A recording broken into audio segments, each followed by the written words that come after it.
Before Rome ever dreamed of empire, a mighty dynasty had already united most of the Indian subcontinent under one banner. From the cunning diplomacy of Chanakya to the moral awakening of Emperor Ashoka, the Maurya Empire rose in quiet brilliance and ruled with an iron hand wrapped in ancient wisdom.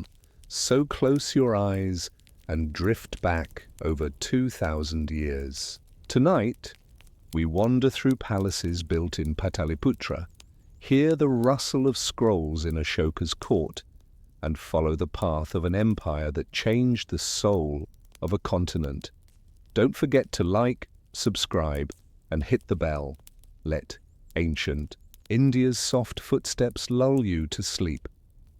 You begin at river level, where the water spreads thin and slow over the flat alluvium of the middle Ganges plain. The ground under your feet is not heroic. It is silty, slick after rain, and ridged by the ordinary labor of people who move water from ditches into fields, lift it by hand or by simple devices, and shepherd it through channels made of packed earth and reeds. This is Magadha, a land that is both a crossroads and a cul-de-sac, depending on the season. Roads vanish into lagoons during the monsoon and reappear later as dusty ribbons that crack under carts. The main facts of life here are relentless. The monsoon comes, the river swells, fields drink and sometimes drown, and the harvest depends on 1,000 small judgments about when to plant and when to drain. In such a place, an empire seems unlikely. Yet this is where the Mauryas began, among rice paddies and ferry crossings, in a world where the first allegiance is to the floodplain. You notice the heavy odor of wet wood and fermented grain as you near Pataliputra, Magadha's capital, before. It is a capital known to a continent.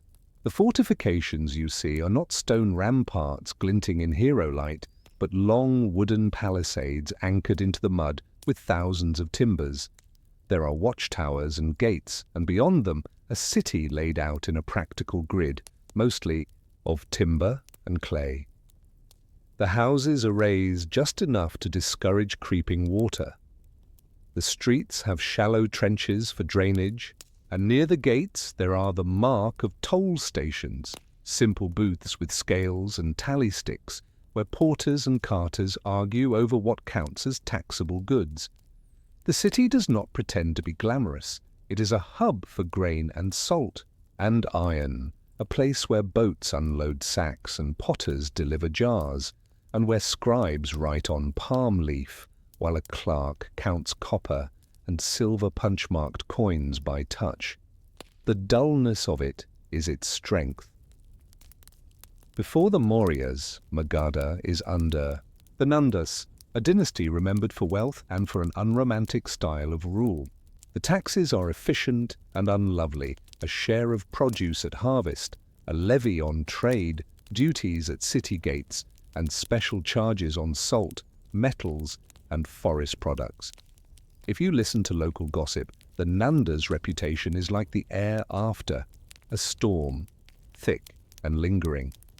Some say they squeezed revenue too hard and their court was heavy with officials who kept ledgers but not friendships. Others say the prosperity is obvious, granaries are full and roads are kept passable with seasonal labor. It is a reminder that power is made of routines and receipt, and that resentment grows best where administration is most effective. You do not feel drama in Magadha, you feel pressure. The steady background compression of rules, levies, and expectations that tend to alienate those who must live with them. Enter Chandragupta, a young man whose origins are less important here than the plain reality that he appears, watches, and learns. The stories about him are many, and you are not asked to choose among them tonight. What matters is that he is trained by a certain kind of mind, practical, patient, and steeped in the logic of rule. You will hear the name of a teacher associated with him, a thinker who believes that kingdoms rise not from glory but from systems, careful accounting, disciplined military, organization, and relentless intelligence gathering. Listen to the instructions whispered to a student preparing to displace an empire, map every river crossing, know the ferry schedules, count the grain stores in each district and the number of bullocks in every village, identify local headmen, who can be persuaded and those who must be watched. Force moves forward on feet that have already walked the route as merchants, messengers, and spies.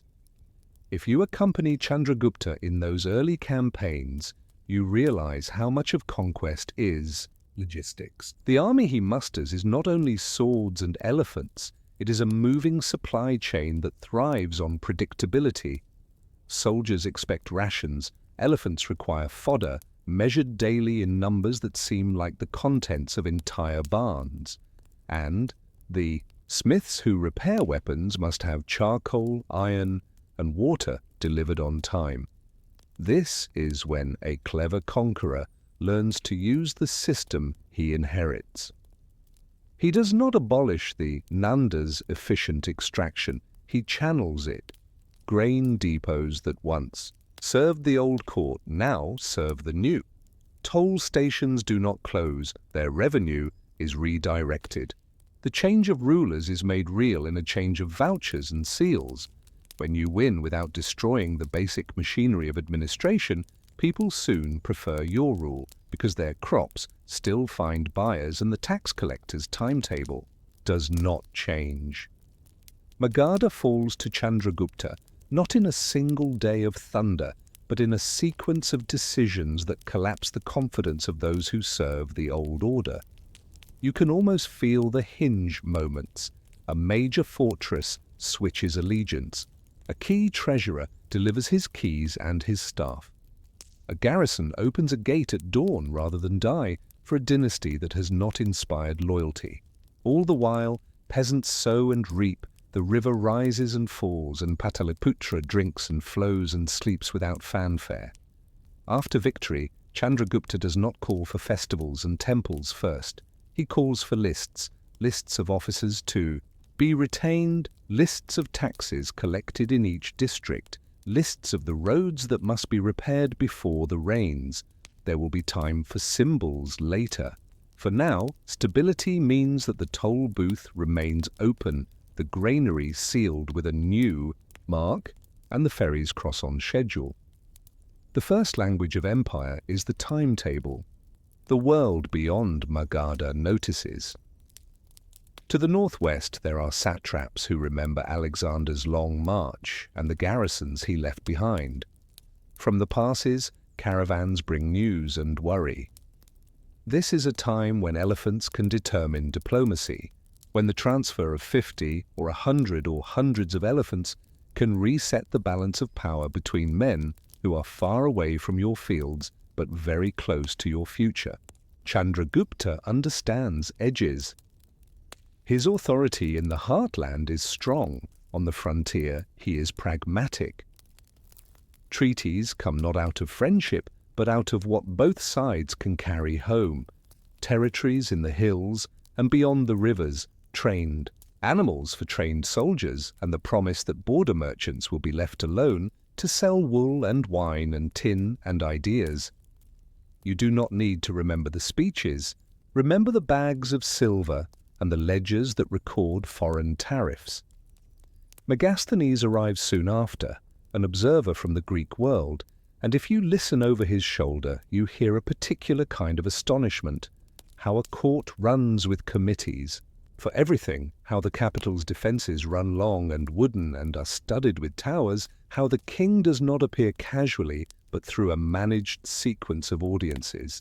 You might imagine the beaded drape at a colonnade, the whitewash glinting under late morning sun, the cool of polished floors underfoot, and the hush that hangs in the throne room as messengers from the provinces wait for their few words to be heard. You do not see myth, you see process. Petitioners approach, scribes record. A minister nods and then marks a palm leaf to signal that an order will be drafted and sent to the governor in Taxila or Ujjain. Inland, separate cities are stitched to Pataliputra, by orders that move with riders who sleep in government inns, change horses where the road posts say they may, and carry bark-sealed packets that cannot be opened without breaking a king's emblem. Beneath the courtly scenes is the constant background of ordinary time. Rice is transplanted in squares that gleam in noonlight, barley is cut in fields where the wind presses rows flat like a hand, cattle are walked to water by boys who count them without thinking and bring them back by the same path every evening. Artisans sit by windows that catch light but not rain, turning wood for wheels, beating metal into rims, making the plough tips that will go dull by the next season and must be replaced. Potters knead clay with calloused thumbs and shape vessels that will carry oil and salt and beer.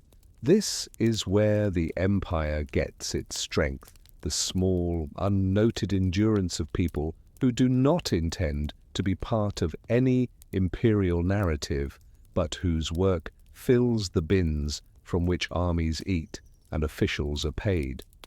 The crown's share of grain is collected not in abstraction but as piles on mats, measured, recorded, and hauled away while a family watches, calculating silently whether there will be enough.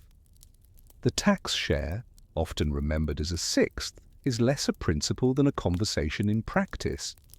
In a good year, the collector expects the full measure. In a bad year, he is expected to be human enough to accept less in exchange for quiet. The system has an ear for weather. After a failed monsoon, lists are written differently, deadlines pushed by a month, and remissions issued not as charity but as prudence, because rebellion begins most often with a cart left empty for too long. If you stand at a collection post, you watch the balance between state and village enacted in gestures, the respectful greeting, the weighing, the entry, made with a stylus that scratches, the placement of a seal, the relief, or the worried shrug. Both sides understand that the whole structure depends on predictability. When it holds, people plan. When it wobbles, they hide grain and whisper news.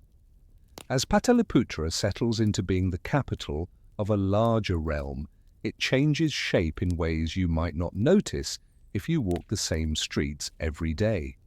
The warehouses expand toward the river. The ferry slips are reinforced. The markets acquire sections devoted to goods that have come further than before, cloth from the west, goods carried down from the Himalayan foothills, and in time, the rumor of goods from a sea you have never seen. The administrative core grows denser too as more clerks appear, more desks crowd into halls, and more runners wait for orders. This density is a sign of a subtle but profound transformation. Magadha has become a nerve center, not just a city. Orders flow outward, reports flow inward. Where a village may measure its success by the height of its grain stacks, the capital measures its success by how quickly a report moves from a border outpost to a minister's hand. In this consolidation period, you hear less shouting and see more writing. Penal codes are not speeches, they are columns of items and prescribed fines or punishments. Regulating forests, mines, and elephant grounds is not stirring rhetoric. It is a schedule of who may cut which tree, who must report an ore find, and what happens if an elephant is harmed. This is the dull heart of rule, and it is what makes everything else possible. As the empire grows, espionage becomes routine, not special. Men and women move through markets and military camps collecting the kind of information that only matters when you are responsible for keeping the machinery running. They note whether pay is late, whether a provincial governor disregards an order, whether a port official cheats on his fees. In a way, everyone becomes a scribe of behavior, and that scribbling keeps power from fraying at the edges. If you are tired, you can sit with the boatmen when dusk fades the river to ash color and listen to how they measure distance by bends in the stream. They will tell you that the empire looks different from the water, where the important things are ferry rights, sandbanks that move, and the right to moor at the town ghat. For them, royal edicts are important because they promise to dredge hazards, to punish petty extortion at landing points, to keep roads to the docks clear of thieves. The story of power is made of such promises delivered. A new guard post here, a repaired bridge there, a group of labourers summoned to shore up a road before the rains arrive. You notice, over time, how the feel of the realm settles into a rhythm. That rhythm is the victory. If a stranger cannot tell when one local lord was replaced by an imperial agent because the toll is the same and the scale is still fair, then the empire has won. Chandragupta's work, in this light, is not a blaze but a kindling. He lights fires at the right places, not to burn but to warm the administrative body into life. He sets in order relationships with neighbours to the northwest, drawing lines that his treasurers can understand and his generals can patrol. He divides his realm into provinces that can be watched from good roads and reached in reasonable time. He appoints governors who are chosen for their ability to keep the ledger and the peace, not for their flattering tongues. Even the elephants, those symbols of majestic power, become part of logistics, assigned to units, tracked as resources, trained to stand still while soldiers check their gear. This is not a story of glory in the abstract. It is a story of careful work in many departments, each of which must do the ordinary thing well. When at last you step back from the details, the shape of the new realm appears, a large and stitched together space held not just by force but by routines that extend from counting fields to counting soldiers, from measuring iron to measuring obedience. It is a space where a riverboat can leave a minor port and reach a major market without being robbed, where a pot of salt will be taxed the same way in one city as in another, where the same seals mark orders from the capital to the frontier, where the presence of elephants at a crossing is enough to calm argument. The rise of the Mauryas, then, is less sudden than inevitable once you see how much rests on the quiet strength of systems.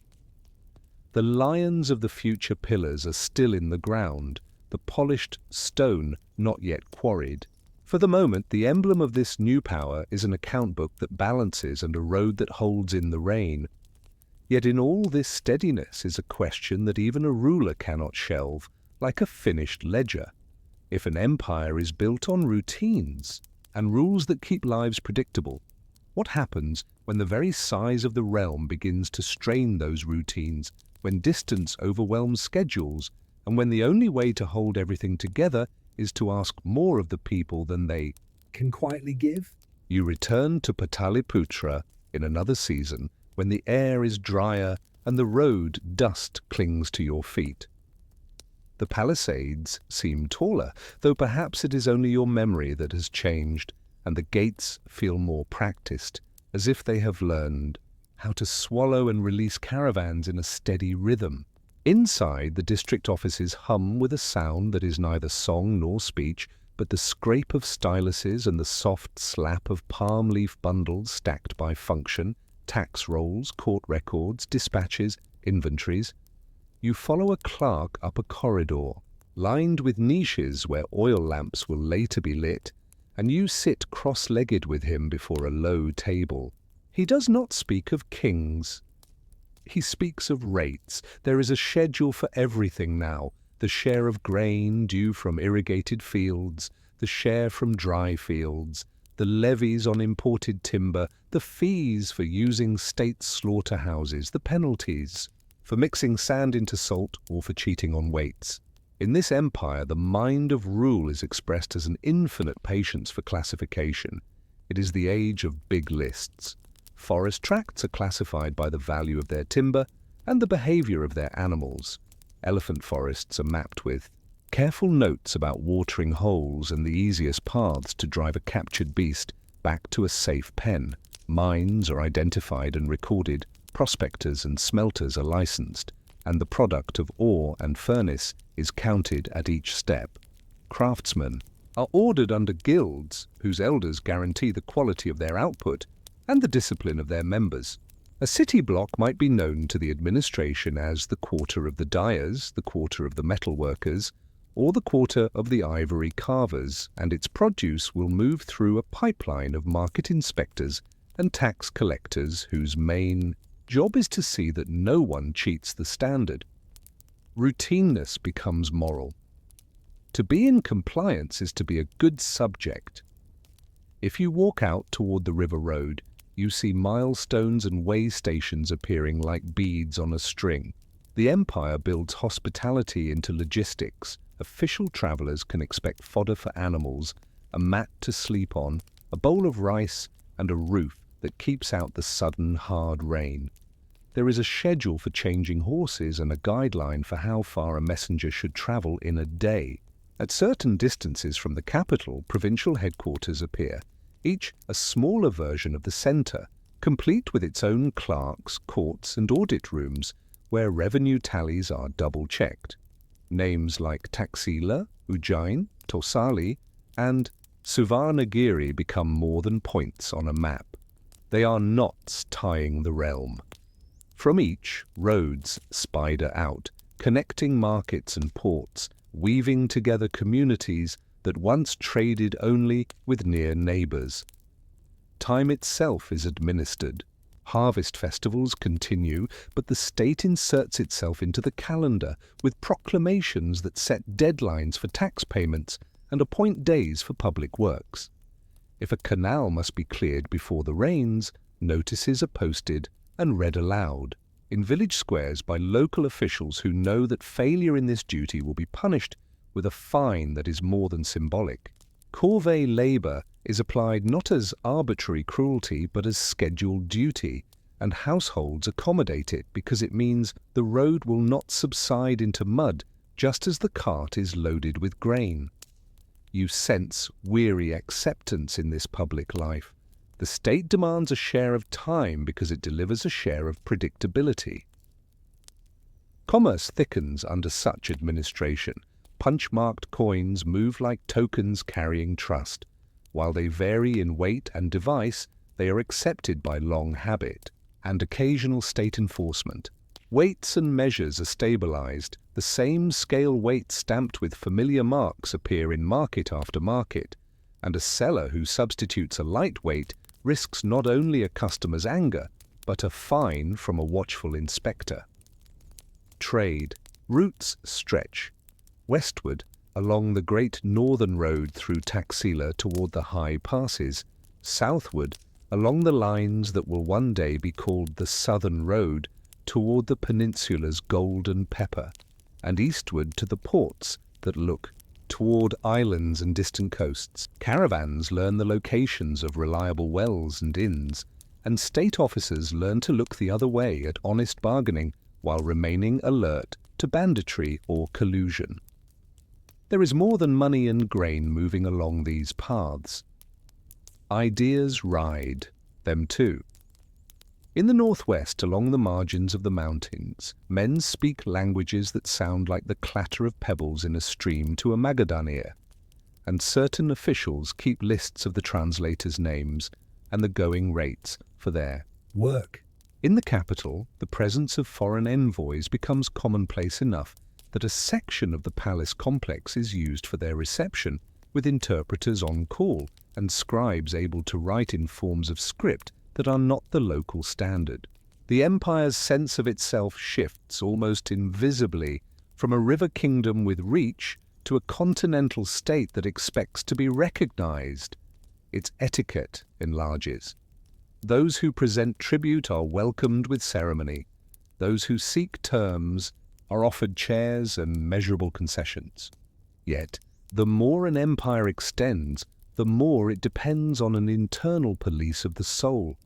Espionage blends into administration.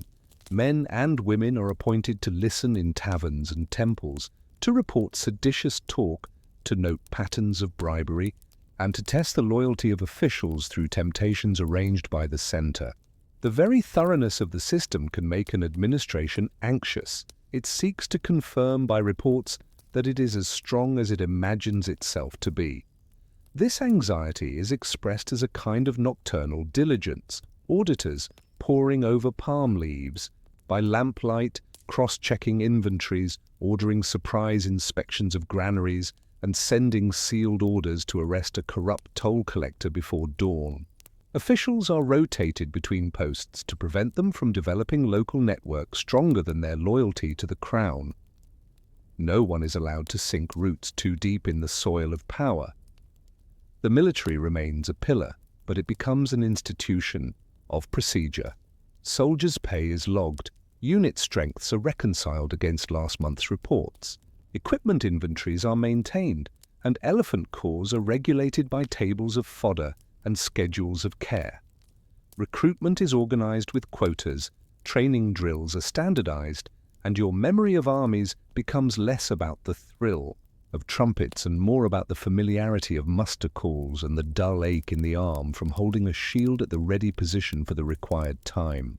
Garrisons in key locations like Taxila accidentally become schools in empire habit. The men posted there learn to be the face of the state to merchant caravans and monastic communities, to keep the peace without expensive displays, and to send back reports that are not alarming unless they must be. Justice, too, becomes a theatre of order. Law courts sit on predictable days. Judges are appointed with instructions that are both stern and flexible. Be hard on theft, fair in contract disputes, cautious with capital punishment unless the case is clear. Torture exists in the background as a threat to dislodge falsehood, and there are punishments whose severity is meant to teach more than to avenge. Fines are carefully scaled. A fishmonger who sells rotten fish must return the price and pay a penalty. An official who takes a bribe will lose his post and pay many times what he took. The message is not that the state is harsh, but that it is capable of discerning the scale of wrong. In this incremental morality, people learn where the boundaries lie. If you step away from the courts, you might sit in the shade of a banyan tree where travelers rest. There, the human world is measured in the stubborn facts of bodies and journeys. A pilgrim with cracked heels sits down to pick a thorn from his soul. A widow waiting for a case to be heard pulls a tiny comb through her hair with a sigh. A caravan guard trims his toenails with a small knife. A scribe rubs the cramp from his fingers. The empire is built on such small maintenances. The state builds shade trees along roads for these modest moments, digs wells for the horses and men, and sets up rest houses where sleep can safely be had by people who have little to trade but their effort. You notice that these amenities, while dull, change lives more than grand pronouncements. A good well at the right distance, a reliable inn at the appointed mile, a road that drains instead of becoming a swamp. This is what keeps commerce and compliance alive. Similar realignments happen in belief. Ascetic communities find patrons in officials who seek to show piety. Donations are recorded, as everything else is, in lists. New monasteries are founded not because the empire demands them, but because its prosperity and its administrative order make them possible. The state, careful to avoid choosing one path entirely over another, prefers to cultivate a reputation for supporting many ways at once. It wants the quiet that comes when no important group feels excluded. Even the more doctrinaire minds in the capital can see that a generous neutrality buys peace at less cost than a zeal that incites unrest. The realm, the cleaner, the ledgers. When neighbors test the state, they meet not only force but procedure. On the far frontier, where hills fold into one another and rivers are narrow and cold, disputes are softened by exchanges that are almost bureaucratic. Hostages, given and returned, tariffs adjusted, boundaries described in words and checked against the reality of hills and tributaries. There is the occasional flash of violence, but these are often contained not by decisive battles, but by timely shipments of grain to the right garrison, a reinforcement of cavalry at a pass, a warning letter delivered to a local chief who is reminded of his father's agreement with the crown. In this way, conflict is managed as if it were a problem in inventory. Ensure the right number of men and carts at a place, and the unrest will subside. Pataliputra, now a great hive, learns to be a capital in the full meaning of the word, a head that coordinates but does not move. The king is less visible every year to ordinary eyes. He speaks through seals and dispatches. His person is protected behind distances of ceremony and the loyalties of those whose promotions depend on his favor. To a commoner, the monarch is a rumor. To a provincial governor, he is a deadline. This invisibility is both a strength and a risk. It makes the office sacred and the body of the ruler safe. It also removes him from the touch of the subjects whose daily obedience sustains him. Ministers fill the space between crown and people. Their competence becomes the face of the realm. It is possible, in this well-run state, to imagine that it will last because it is so thoroughly arranged. The counters count, the roads hold, the wells are kept clear, soldiers drill, judges judge, inspectors inspect, revenues arrive, and the capital buzzes steadily. In the quiet of a late afternoon, you might be tempted to believe that government can be an answer to the human condition. But just at this point of satisfaction, the cracks appear, small and far away at first, then larger and closer. A provincial capital complains of repeated delays in the arrival of pay. A caravan is robbed, not once, but repeatedly, on a stretch of road that was always safe. A governor's nephew treats his office as a family possession. Reports begin to contradict each other. The centre increases inspections, but inspections are not remedies, they are mirrors. They show you what you are, but they do not heal. This is the paradox at the heart of this second stage of Mauryan power. The state has made predictability its virtue, and now it must face the unpredictable. Human fatigue with oversight, local ambitions that grow in the shadow of crown authority, and a succession that cannot be managed by regulation when a king's body fails. Staffs that used to be held by men of skill find their way into hands that have only claims of birth. Villages resented a tax in principle but paid it in practice. Now they begin to evade it in practice as well, hiding grain more cleverly, colluding with collectors for a share of the fraud. The machinery still turns, but with a faint, grinding sound that was not there before. At the center of this turning system stands a successor. Bindusara takes the throne after Chandragupta steps away, and where the founder's task was to grab and organize, the heir's task is to maintain and nudge. He is remembered for reaching beyond Magadha to hold the parts together and for managing, sometimes quietly, the pressures that come when a child inherits a machine that his father built to his own specifications. Governors are confirmed or replaced, schedules are reaffirmed. Diplomats continue the careful dance at the frontier.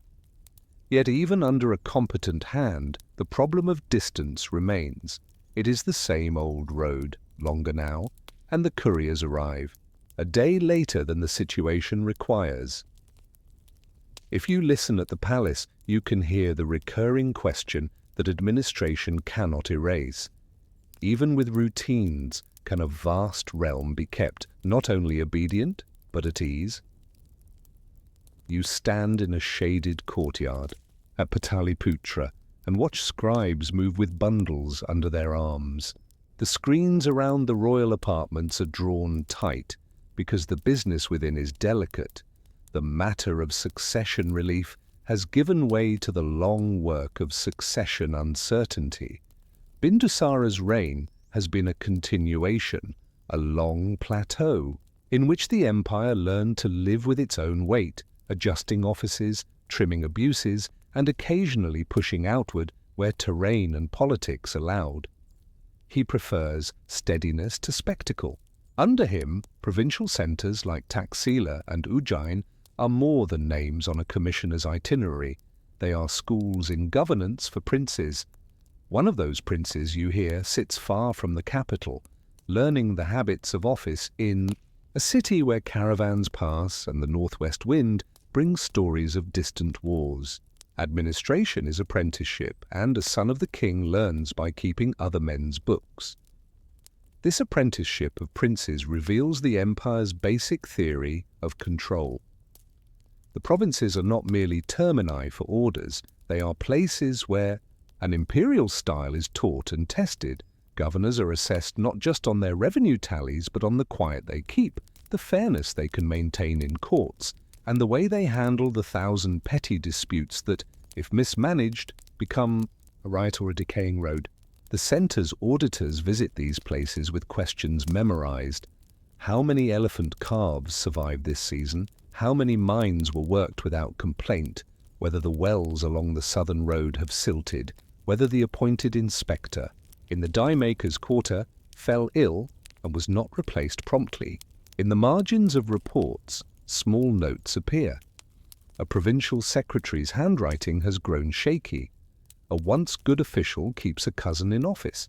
The price of grain has risen in a district where it should have fallen after a good flood. Taxila rattles its chains more than once. There are complaints, then protests, then the sort of upset that forces the centre to send men of rank with soldiers to demonstrate the reality of distant authority. You can imagine the faces of artisans and merchants as troops file through the bazaar, the elephant harness jingling and the cavalry sweating under the late sun. The soldiers do not sack the town, they occupy certain spaces, the gatehouses, the administrative compound, the river crossing.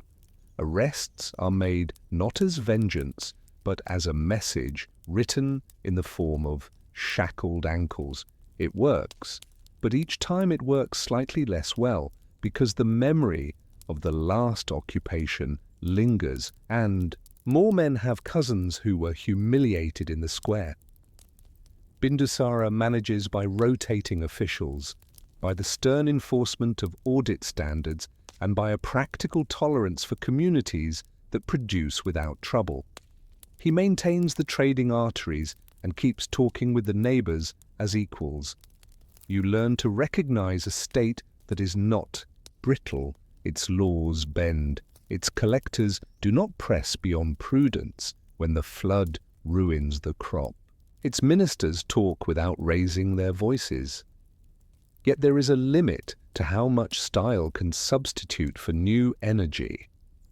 An empire, like a river system, silt accumulates, channels must be cleared. Bindusara clears what he can.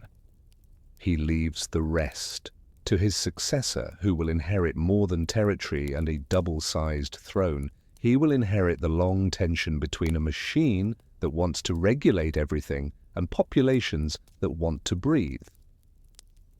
In the provinces, daily life continues to grind its steady gears.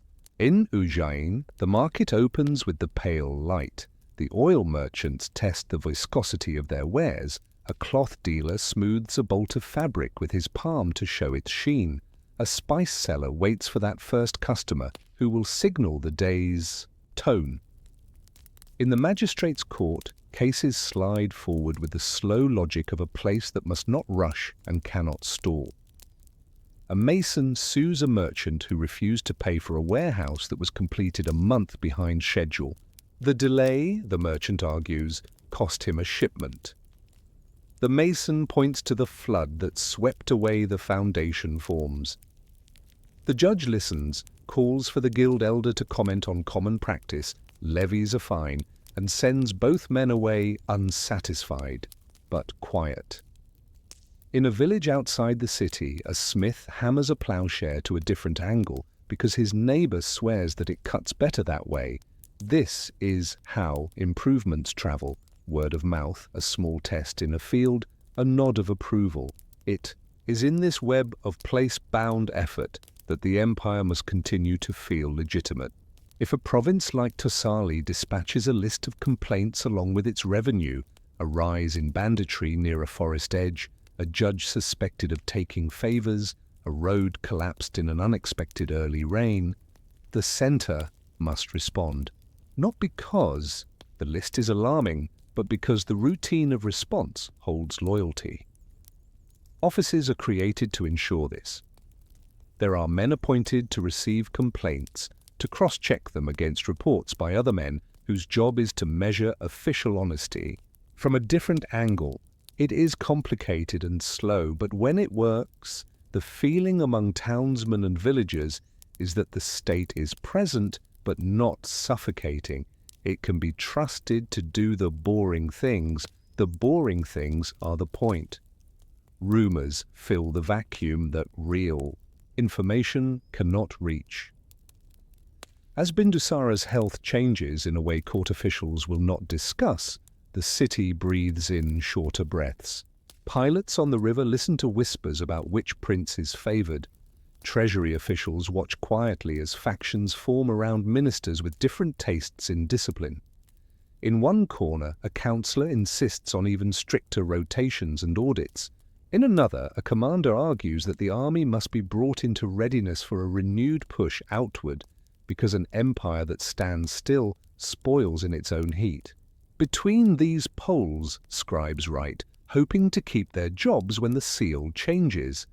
It is not the drama of coups, it is the worry of men who have built their lives on predictability, facing a moment where one decision can scramble the chart. The transitions of power in a system like this are messy without necessarily being spectacular. There are arrests that look like accounting reviews. There are rapid transfers of governors from one province to another as the new authority tests where loyalty lies. In the narrower corridors of the palace, a prince walks with his most trusted men, and then he walks with fewer of them. Servants are replaced with other servants from families who have shown the habit of discretion. The new ruler doesn't come to announce conquest, he comes to proclaim that nothing will change that does not need to. It is a promise and a hope. But the work of distinction, what must change and what must continue, is always harder in practice than in principle. From the bench of a rest house on the southern road, you watch caravans pass with their compact realities, bags of grain, jars of oil, sacks of salt, bundles of cloth, folded letters in bark that carry instructions for a guild, chapter in a city you will never see. The caravan leader cares less about dynastic tension than about whether the next bridge still stands, whether the toll collector takes an extra handful of coin, and whether the new watch commander at the pass knows when to be lenient and when to be firm. The arts of state are learned again every day by men whose names never appear in chronicles, the toll clerk who tells a guard to ease up on a frightened trader, the overseer who allows an old woman to skip a day's road work after seeing the pain in her hands, the apprentice scribe who corrects a senior's arithmetic under his breath. Empires are modular. They endure because their small parts keep doing small work. Now the line of succession narrows to a single near future.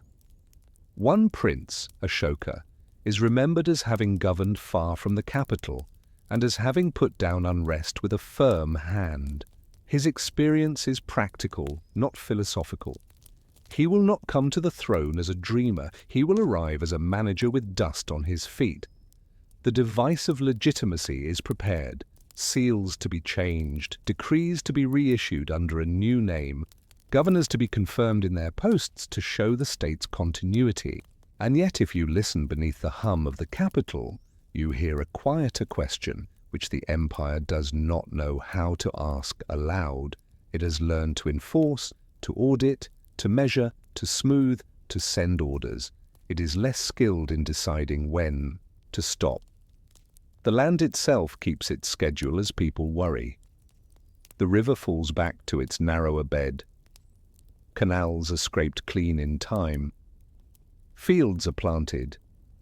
A child learns to spin thread by watching an aunt.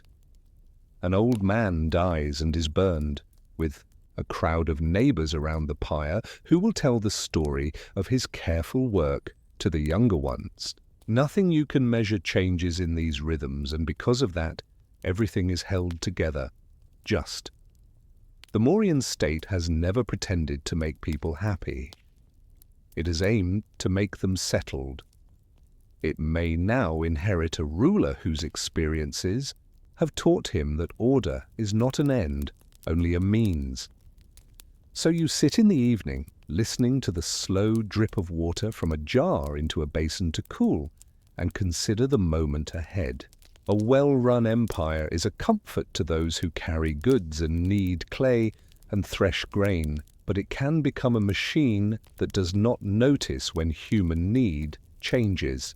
At this junction, with Ashoka's footsteps approaching the central hall, the river, glinting beyond the palisade, and scribes preparing to write a new name across the top of old forms, the quiet question remains. When a ruler raised within the logic of command faces the costs of command, can he imagine a different kind of power, or will he simply tighten the schedule? You first see Ashoka not in the polished stone of pillars, but in the dust of a road somewhere west of the center, where a provincial governor watches a caravan unload. He is a prince who has spent time away from the throne room, where the reality of rule smells like sweat and grain, not incense. The accounts he has approved are not abstractions. He has read them against the faces of merchants who were late paying because a bridge collapsed, and of soldiers who wanted their rations a day earlier because a march was ordered a day too soon. The lessons he has gathered are about timing, patience, and the cost of late decisions. When he arrives at the capital after Bindusara's death, there is no illusion in him that the crown is a magic cap. It is a heavier ledger. The early years of his reign feel like a continuation of the same careful habit. Offices are confirmed, the machine hums. The new king becomes real to distant officials when they receive a dispatch with his name in place of his father's. In this phase, Ashoka is not the figure of later memory, but a competent emperor who understands the two economies of the state, the economy of money and grain, and the economy of attention. A ruler commands resources, but he also commands the attention of other rulers, of his own officers, and of his people. Where he directs that attention becomes policy. At first, he directs it toward consolidation, toward ensuring that all the little cracks that appeared toward the end of the previous reign are filled with cement. Garrison pay is regularized. An inspector known for honesty is moved into a sensitive post. A governor whose family interferes with justice is transferred, then gently retired. Yet there is one region to the southeast, Kalinga, that has a different texture to the state's touch. It sits by the sea like a merchant who has learned to smile at inland power and to collect wealth with its own rhythm. Kalinga is independent, capable, and uninterested in being just another province stitched into the imperial cloth. You imagine the view from its coastal lagoons and river mouths where boats lean into the tide and return with cargo that has no inland equivalent, shells, fish oil, and goods from ports beyond the line of the horizon. The people here know the sea's calendar as intimately as a farmer knows the monsoon's moods. Ashoka knows that to bring this region inside would be to complete a map, to straighten a line that has bothered the eye of the state since Chandragupta. The decision to campaign is presented administratively. There will be lists, not poems, provisions to be requisitioned, animals to be assigned, stockpiles of fodder to be moved forward and guarded, rivers to be bridged, and officers to be briefed about schedules and signals. It is an immense effort, and it uses all the capacities the empire has built over decades. The army that moves toward Kalinga is a geography lesson in motion, infantry from the heartland, cavalry from regions where horses are common, elephant corps trained in special, forests under overseers who know each animal by name and habit. The empire is a machine that can move its mass, and when it moves, the earth feels it. War is not an abstraction from the rear. It is specific and measured. How many days of grain for soldiers? How many per elephant? How much oil for lamps? How many spare axles for carts? How many hands trained to repair harness under pressure? The march east is notable for its competence. When a flooding river refuses a crossing, engineers build a platform of brush and logs anchored to stakes. When a hill path narrows too much, road crews widen it under guard. The empire knows how to do these things. This is how it has remained what it is. The mechanisms of management face their hardest test when iron meets flesh. But even in that moment, administration makes its presence felt in the form of the right tool in the right hand at the right time. The fighting in Kalinga answers to another logic, the logic of resistance. The people here are not new to violence. They have guarded their independence by a combination of trade, diplomacy, and deliberate toughness. The terrain favors them in places where marsh and river twist. The empire's size matters less inside. Narrow spaces where a small band can hold back a larger force long enough to matter. If you stand on a hill and look down at a burning village, the smoke hides the details. But if you were closer, you would see the fighting decrease. Then a set of choices, a mother deciding whether to flee or to remain in a hut with a jar of water, and the hope that the right soldiers will be the ones who pass her door. A commander choosing between pressing into a tight defile or circling to a safer, slower path.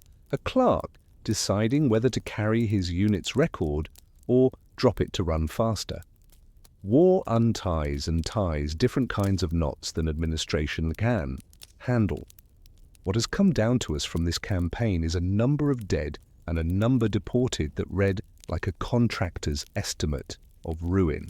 The scale is staggering, and its effect on the ruler who ordered the campaign becomes the turning hinge of an age. Ashoka, the manager, the executor of routines, is faced not with a delay in pay or a shortfall in harvest, but with a field full of bodies he cannot reconcile with any schedule. At some point, in some defined place where the smell of char remained in the air long after the flames died, he looks out at the cost.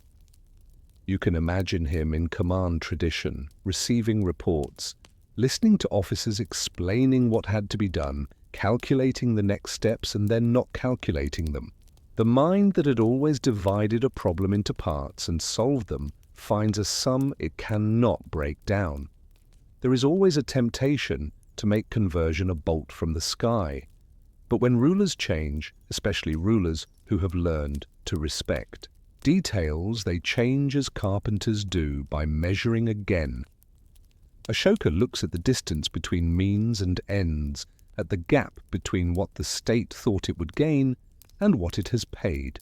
He asks himself the sort of question the empire is not built to ask, not whether a gate was taken on schedule, but whether the taking of it was worth the human rearrangement it required. Dissent in the mind begins this way. It does not disown the state's competence, but it declines to let competence alone choose the path. He returns from Kalinga with a thinner appetite for expansion and a thicker interest in a different form of rule. The change is at first private, a quiet pledge, a new kind of question given to advisers, a new schedule of audiences that favors men who think more slowly and speak in broader terms. Men who care for doctrine find this promising.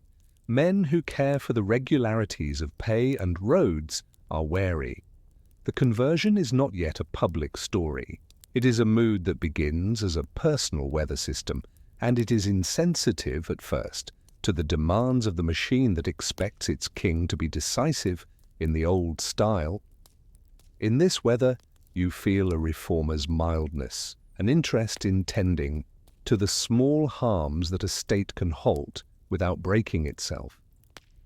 He thinks about slaughter and asks whether it can be reduced without shocking the farming life that depends on butchery at certain times, whether festivals can be made less injurious without crushing the joy that keeps a society from becoming brittle. He thinks about family duties and the treatment of elders and the way speeches can make a difference at the village level. He thinks about officials and whether their sense of duty can be widened to include not only wealth, but welfare. He thinks, most of all, in the language of care, which is new for a throne that has spoken for generations in the language of schedule and sanction. Pivot points often ask the people who live near them to do nothing spectacular. The subjects of this realm do not wake up one morning to find the world transformed. They wake to a sequence of adjustments, slightly different festivals, new instructions read aloud in village squares that sound less like orders and more like advice, a softer approach to certain classes of crime, a new category of official whose title suggests moral oversight rather than mere enforcement. The market's still open, the toll booth still takes its due, the garrisons still drill, and the caravans still calculate distances by the number of wells and trees. The continuity is the point. Change that calls itself change too loudly would have failed before it began. At the end of a long day, you sit with a merchant in a shelter and listen to his measured skepticism. He wants to know whether this new royal mood will interfere with the weights and measures. He wants to know whether the men in charge of road repairs will claim to be too pious to work on certain days. He wants to know if the schedule for garrison pay will slip out of a new forbearance. You tell him that the point of the pause is to adjust the machinery, not to dismantle it. You say that the king has grown more curious about the consequences of his commands beyond the ledger. He nods and chews a sliver of dried ginger. His brows remain knitted. The empire has asked for the people's practicality before. Now it asks for their trust. So the narrative is threaded towards something quieter than conquest. The state will still collect, still judge, still patrol, still measure. But it will add to its duties a different set of interventions that think of how people live in the interstices. The power of that shift does not come from the beauty of its slogans or the polish of stone that might later carry its words. It comes from the possibility that a ruler might be measured by the ease he brings to lives rather than by the territory he adds to maps. It also comes from the risk that ease could be misunderstood as softness. As the empire leans toward this gentler posture, you can feel the friction building where old habits meet new directives. The question that rests in the air like dust after a caravan passes is not one of doctrine, but of engineering. Can a system built for command adapt to persuasion without losing the pressure that kept it coherent? Will the new attention to conduct dilute the attention to collection? Or can a ruler who looks out over a dead field and vows a different direction find a way to make that vow compatible with the dull work that sustains the realm every morning? You stand at the edge of an assembly in a provincial town where a new kind of official is being introduced to the people. He is not a tax collector, not a judge, not a military captain. His title implies a watcher of conduct, an overseer of the moral fabric, a man who will advise as much as he will admonish. He is asked to travel, to listen, to take down complaints that do not fit neatly into ledger categories, the quarrel between brothers that threatens to spoil a farm, the superstitions that lead a community to neglect a well or torture an animal, the hardness with which a village treats a member who has strayed and wishes to return. He carries in a bag not only forms and seals, but a set of examples, stories that can be told to make better behavior seem not only noble, but convenient. The appointment of such officials is the state's most radical act of the period because it grows from the central mind's new conviction that power can make kindness cheap. The machinery is directed to construct a chain of influence that reaches to the most ordinary places. It does this without setting aside the schedules that keep the state alive. You notice that the appointments are made through established offices, that budgets are assigned, that reports are required on a timetable. Even virtue is accounted for. In this, you see the continuity between the empire's earlier self and its new aspiration. The old habit, order through classification, has been fitted to a new aim. At first, people are unimpressed. Advice has always been available, older relatives have always had something to say, priests and teachers have always offered counsel. Why crown a new class of talkers? The difference, you explain, is not in the message, but in its distribution. The empire promises to ensure that this talker can make himself heard in places where the voices of elders are weak and the influence of priests has failed. He can summon the village, he can require the presence of a stubborn youth or a careless father. He can make an example of reconciliation. In a society that distrusts novelty, he offers the comfort of tradition framed as policy. There is a certain plainness to the changes that begin to appear on roads and in market squares. Along the routes, shade trees are planted at intervals that a government schedule settles as sensible, and wells are sunk where the old trip perished for lack of water. These are not wonders, they are responses to travel's simple miseries. In towns, notices are read aloud that ask for the gentler treatment of animals, and butchers are told to adjust their practices according to a new list of protected species and days. The state's language has softened into advice and gentle prohibition, but the apparatus of enforcement remains behind the curtain. Meat is still sold, festivals still involve the sacrifice of goats, farmers still kill rats and crows to protect their crops. The point is not purity, it is the reduction of harm by the kinds of steps that do not ask too much of people whose lives are already hard. The court speaks too in an odd new register, one that acknowledges the difficulty of virtue while insisting on its necessity. The king issues words in which he appears not as a battering ram of will, but as a paternal figure asking his people to save themselves from the small losses that accumulate into tragedy. He apologizes in a public way that a worldly mind might call weak, referring back to the carnage of Kalinga as a moment that, while unchangeable, must be answered by a different path.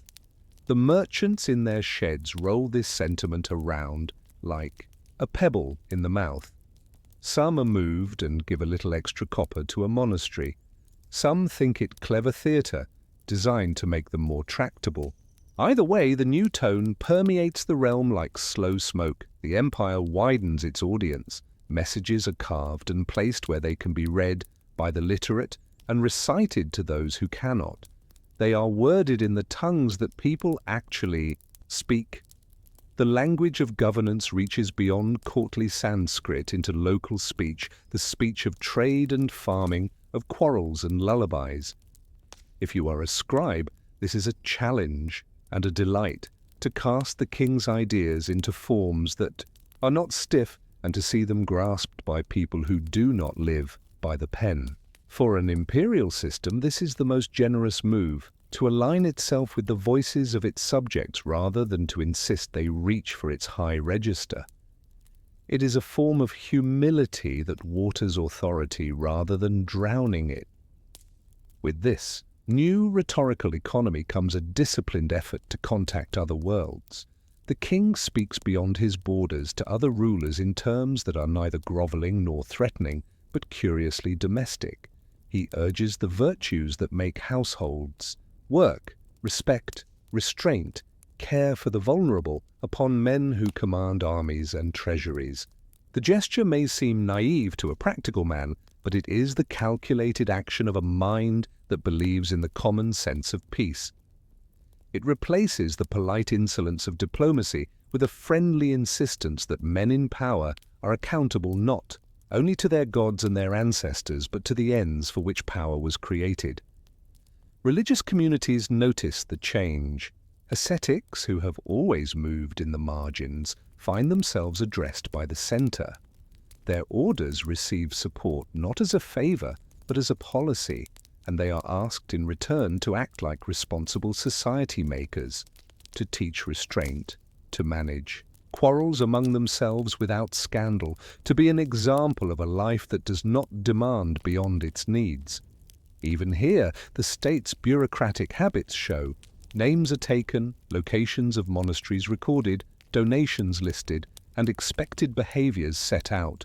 The generosity is real. The expectation of reciprocation is equally real. In the long tension between cloister and court, the court now extends, a quiet hand not to control entirely but to guide. One measure of the new atmosphere is the way punishments are discussed. There is no talk of abolishing them. The king is not a theorist of chaos, but there is talk of restraint in their application, of reminding judges that the point of law is not to vent the state's fury, but to shape behavior. Fines are adjusted, to hurt without ruining.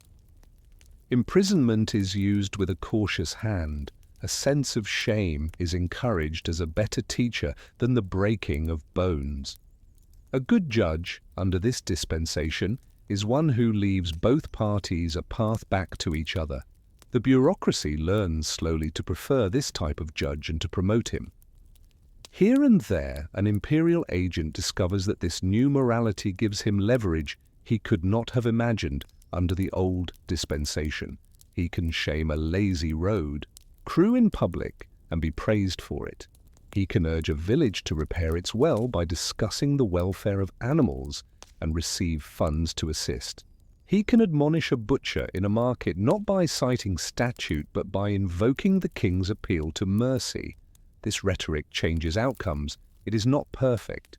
It can be gamed by clever men who perform virtue in order to hide illicit profit. But it opens doors to improvement that fear does not. The army watches these developments with a professional eye. Soldiers know that the pretense of eternal war is a lie that drains states. They welcome the king's reluctance to throw their bodies into foreign fields. At the same time, they worry that a long peace will dull the edge of readiness, and that men who have drilled all their lives will be asked to patrol canals and watch storage sheds. The officers manage morale by keeping the drills sharp and by reminding their men that the state's favor still flows, pay on time, honor to competence, and promotion for discipline. They cultivate pride in order. A soldier's dignity under this king is sustained by the notion that he protects not only borders, but a way of living in quiet. At roadside inns, the new officials of conduct share benches with caravan leaders and trade stories about what works. They learn that a stern talk at the right moment in a village prevents a feud. They learn that a well-placed shade tree saves lives. They learn that the repetition of a simple message about kindness to animals softens the behavior of boys who would otherwise throw stones for entertainment. It is an accumulation of small gains, and in its philosophy you recognize the empire's old love of the incremental. A road is good if it is maintained in small segments by the people nearest to it. A social life is good if it is maintained by small acts of restraint repeated daily. This age's ambitions range farther, of course. The king sends missions of goodwill and instruction beyond the limits of his direct rule. He encourages people to carry a consistent ethic into places where his seal has no force. The idea is that courtesy and care can pass from hand to hand. Like a safe coin, it is an experiment in influence rather than domination. Those who go out carry with them an idea of the empire as more than a tax shed. They present the realm as a center of sense, a place where policy matches the rhythm of human need. They return with stories rather than maps. The king listens to these stories with a hunger for a kind of victory that leaves no ashes. Yet through all this careful expansion of gentleness, a tension grows inside the machine. Old officials trained under the doctrine of audit and sanction worry that the attention to persuasion will mask a loosening of the screws that hold the realm together. They argue in policy meetings for keeping the collectors strict, the judges sharp, the inspectors vigorous. The king nods because he knows the empire is not a sermon, it is a structure.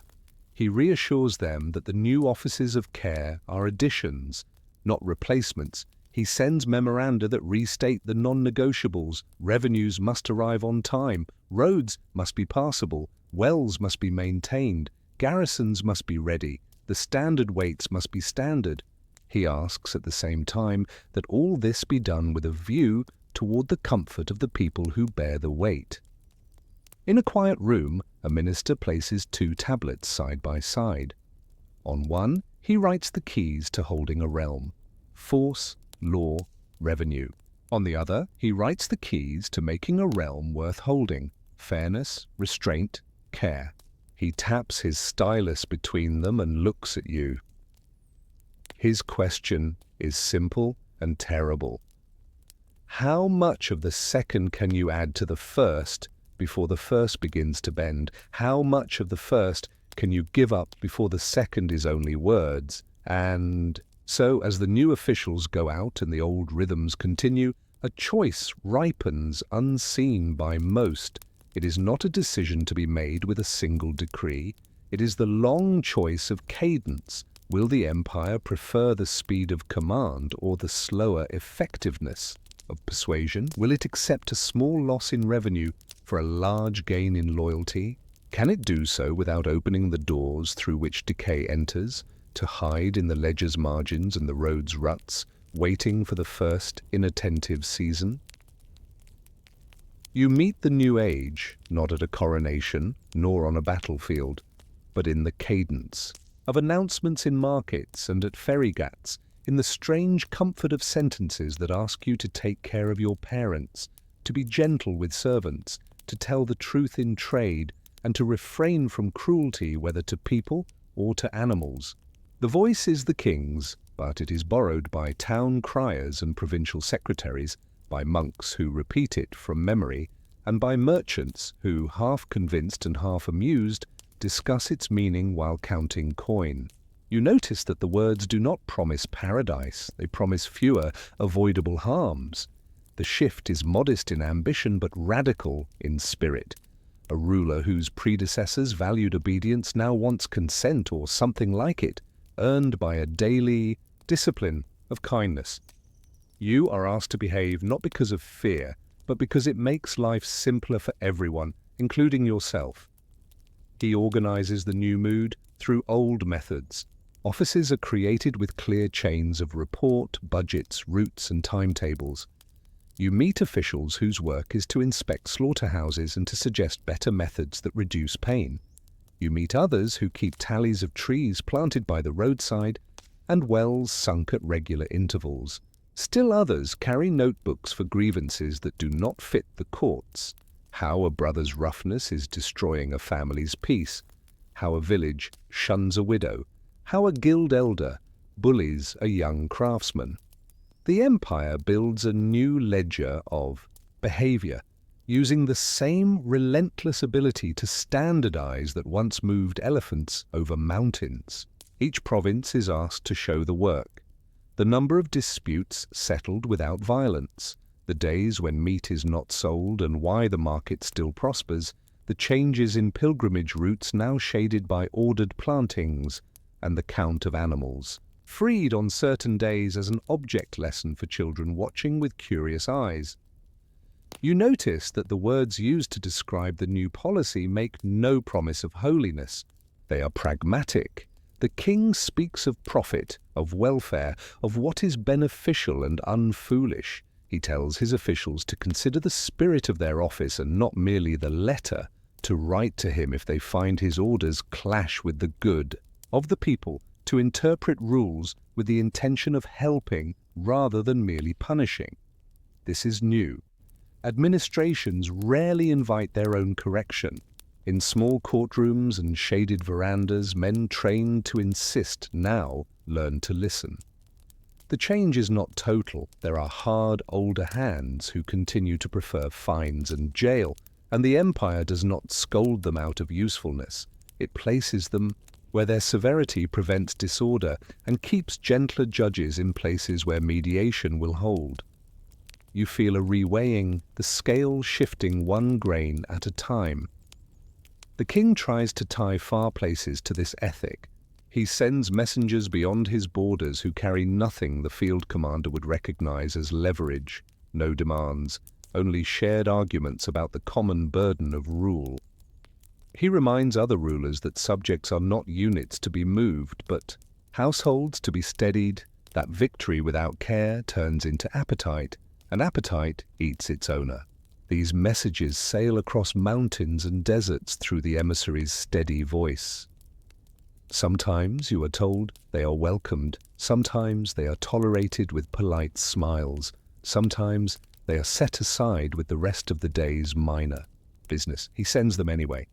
There is an obstinacy in kindness when it is made into policy. It continues whether or not it is fashionable. You join a company charged with inspecting rest houses along the northern road. In each, a notice is posted about protection for travelers, that the night attendant is answerable to the magistrate, that the water jars will be filled at dawn and dusk, that fodder must be kept dry, that quarrels are to be reported before they turn into fights. The writing is simple because it must be spoken aloud. The road workers, once proud only of embankments and drains, now start to name shade trees with affectionate reference. The fourth neem after the bend, the tamarind that blooms early. These are amenities for body and mood, and they cost less than wars. You begin to understand why the king believes routine mercy has the best return on investment the state has ever seen. Beyond the practical, there is a philosophical temper that creeps into ordinary life like an easy habit. Monasteries are more frequented, but they are also quietly monitored. Donations are encouraged and charters recorded, not because the state wants to buy righteousness, but because it wants to count what works.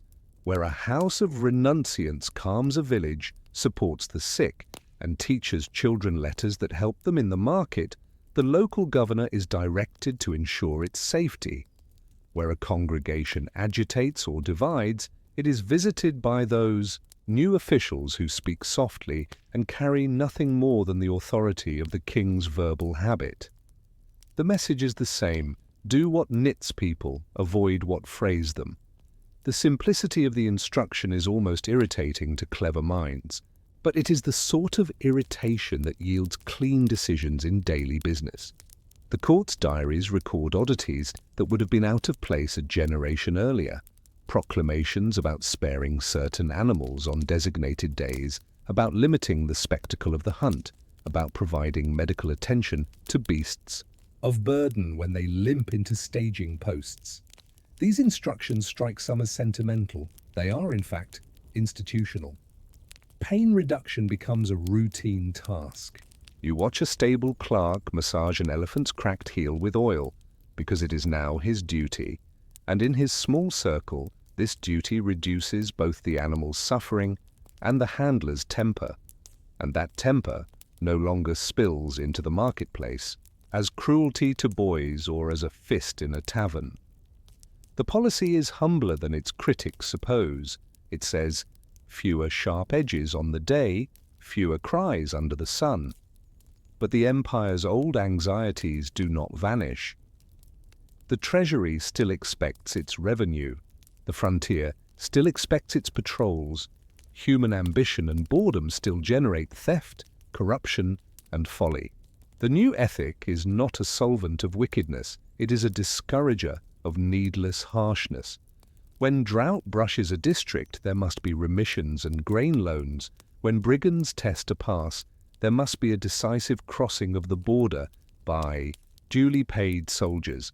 When a judge grows lazy, there must be an audit that threatens his pay. The machine of order could never retire. What it does under the new mood is measure not only outputs, but collateral damage. In the court, a minister sums up the policy to you with farmers' words. The aim is to water the field and not drown the seedlings. There is, too, the private work of amendment. The king has his own practices changed to match the words he sends out. He reduces palace meat. He adjusts the calendar of entertainments. He holds audiences not only with lords and guild leaders, but with those who can bring news of suffering that never makes a ledger. He invites contradiction in a way that risks authority and strengthens it at once. In those chambers you meet skeptical men, mariners from Kalinga, with long memories, caravan chiefs with dry humor, who challenge the usefulness of sermons to commerce. His answers are procedural, not mystical. He says that orders about compassion become mere air unless they change where money goes, how labor is ordered, which roads are repaired first, and whom the law favors when choosing between strict justice and good sense. And then he changes what money goes where, how labor is ordered, which roads, and whom the law favors. The future, however, shows its stubborn independence. A policy can reduce harm, but it cannot freeze character. Princes are educated in a softer court, yes, but they do not always open their minds in the same direction. Some learn patience, others learn to simulate it. A few are bored by the attention to small kindness and yearn for the clean lines of expansion, for drums that tell simpler stories. The king knows that he will not live forever, and his worry is practical, that the new offices will be left standing but drained of spirit, that tree planting will become a budget line item without shade, that mercy will turn into theatre. He tries to secure the habit by embedding it in duty descriptions and promotion standards, in the lists by which officials are measured, not only in the stones that speak beside roads and at shrines. When he withdraws from public vigor, as all men must in time, the empire does not collapse. It stiffens in certain districts and loosens in others. The ethic persists in the way aged ideas persist, part law, part custom, part nostalgia. You can still meet an inspector who speaks softly about kindness to animals as he checks weights, and a judge who composes decrees that urge reconciliation before ruling. Yet you can also feel the residue of the earlier, harder state returning, where the new policy has not become skill. The next story is written not by a single will, but by friction across the map, between provinces that prefer mercy and provinces that prefer order at speed, between ministers who want to count good deeds and ministers who want to count clean accounts. It is in those frictions that you must place this ruler's long pause. He did not turn the empire into a monastery. He turned it toward a different idea of what a state can praise and require without forgetting how to govern. He taught that there is power in giving up the easy satisfactions of damage, that there is authority in limiting your own appetite for victory, and that a realm is kept whole not only by iron and gold, but by patience distributed through offices like water through channels. Years on, travelers rest under young trees whose shade would not exist without a signature on a form, and the dull relief of arriving at a well with good water turns into the kind of loyalty that does not make noise. You come back, finally, to the most boring of measures, which is also the most revealing, what people expect when they wake. In the wake of this king's experiment, they expect not less order, but a kinder version of it. They expect to be told firmly not to harm where no harm is needed. They expect an official to listen before fining. They expect a paper posted where a road meets a field to bear a message that reduces the petty griefs which are more common than glories. These expectations, modest and repetitive, are what remain. They will be tested by successors and by neighbors and by time.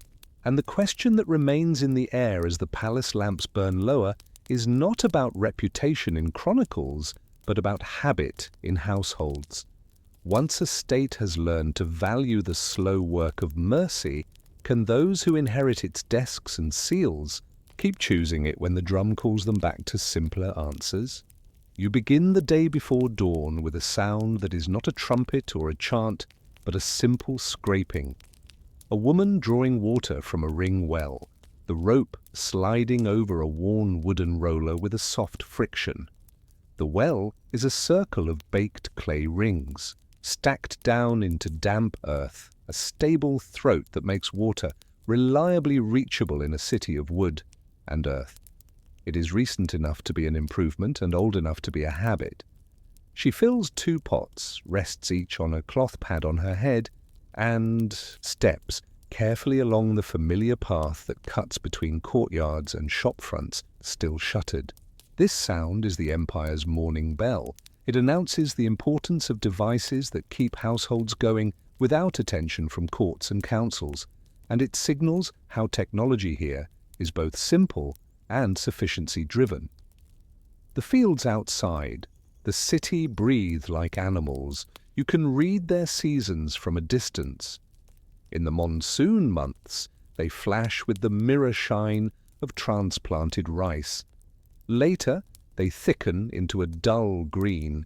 Then, in winter, the fields show the pale straw of harvested paddy or the tidy rows of winter crops, barley, pulses, mustards, drinking the residual moisture the soil saved from the rain.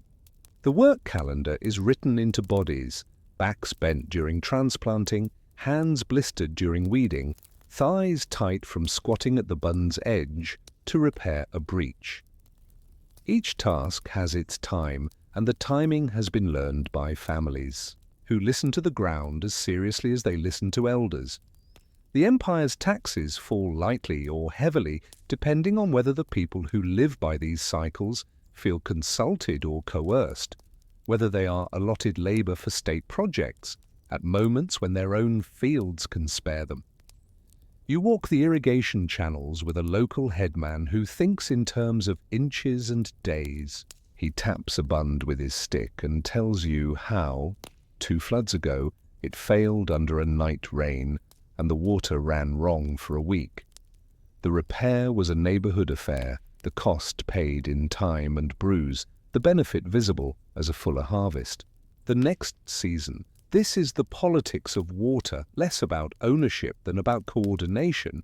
When the administration is wise, it recruits the headman's eyes and hands. When it is foolish, it orders from far away, and the channel clogs while someone waits for a distant approval. You can see why the Empire, at its best, prefers to standardize processes rather than micromanage them. It sends schedules for canal clearing and leaves the details to those who can smell the mud. Ploughing is a lecture in metallurgy. The iron-tipped ploughshare is sharp in the morning and dull by noon. It must be beaten back into shape on a stone by a smith who knows how hard to strike to avoid cracking.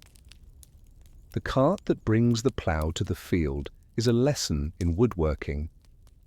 The mortise and tenon joints, the lashings, the wedge that quiets a rattle. The oxen pull in a yoke cut to their shoulders, and the man behind balances the blade's bite by feel, not by sight. This is a living catalogue of crafts that meet in the field's furrows. The state's hand is present in the form of standard weights carried to market for the sale of grain, and in the expectation that the collectors will bring measuring baskets that do not cheat. If you want to know how a realm holds, stand here, and watch how a farmer and a smith depend on each other as much as on any edict. Tax time is a season with its own weather.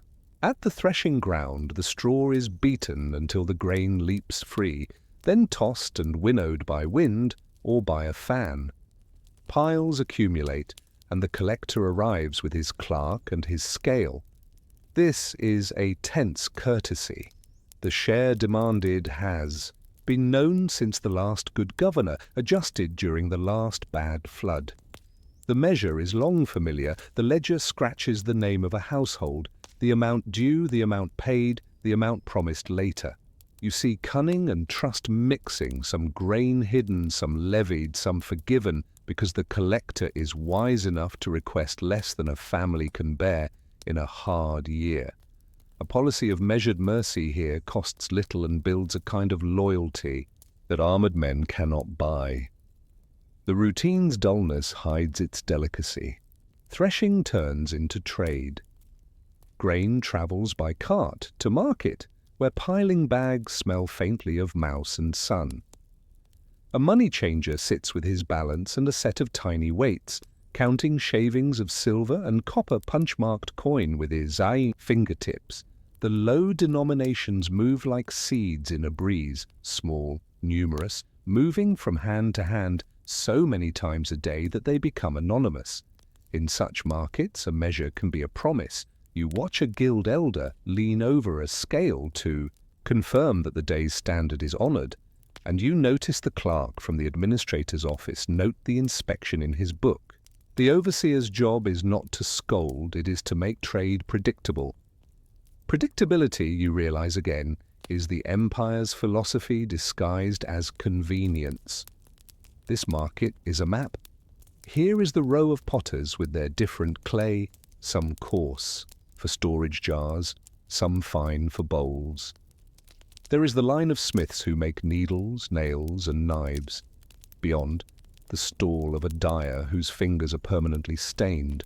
You feel guilds beneath the surface, not as rigid castes, but as organized knowledge, apprenticeships, quality controls, reputations, mutual aid when a workshop burns or an artisan falls ill at a bad time. Prices are agreed by experience and adjusted by rumor. The rumors travel along the same communication lines as official orders. The northern road is safe again, a bridge was replaced, a caravan was delayed, and will tighten supply next week. In this economy, the state is a partner. In ordinary hopes, not a terror. When it fails in that role, the market is the first to show the tremor. Prices wobble, faces harden, and eyes watch the collector's men too closely. The city breathes through its waste. Night soil is carried out by men who know the value of filth when applied to fields. There is shame in the work and necessity. The ring wells that dot the courtyards catch not only water, but also the overflow of 100 decisions about cleanliness.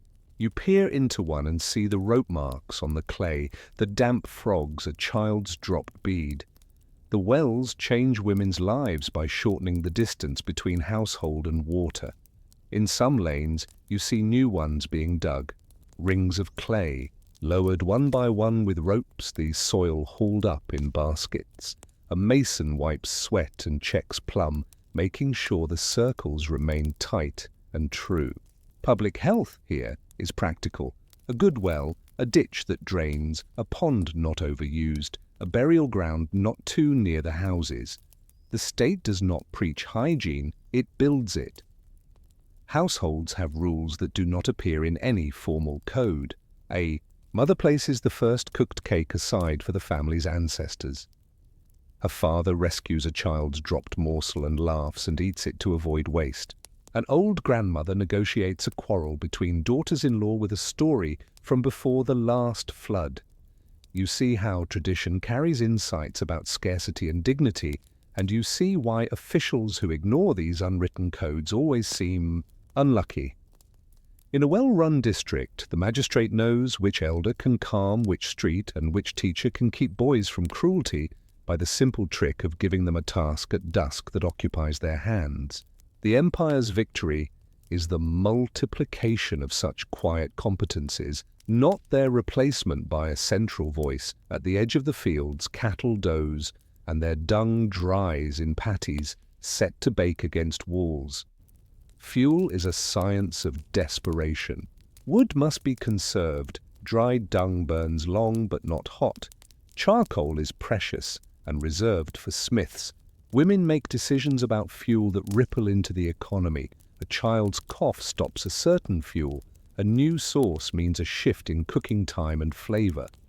These details, boring to anyone but the people who live them, are the hinges on which productivity swings.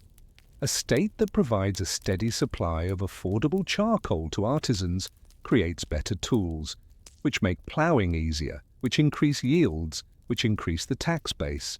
The chain is not dramatic, it is durable. Festivals punctuate toil. There is a day when fields are ringed with lamps, when stories are told, when children imitate elders and elders indulge them. You can mark the passing of a year by these regular indulgences. The state lets them be or even blesses them because they are social glue. A policy that leaves festival days undisturbed while coordinating corvée labor for canal clearing on days that avoid the sacred will be remembered as wise. Policy, you notice, collects gratitude as quietly as it collects grain.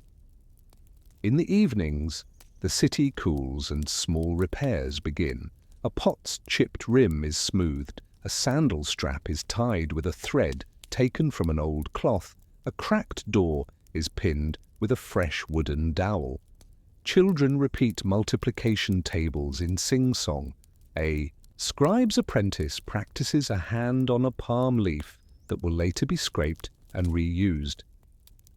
A drummer tests 2 beats against 3.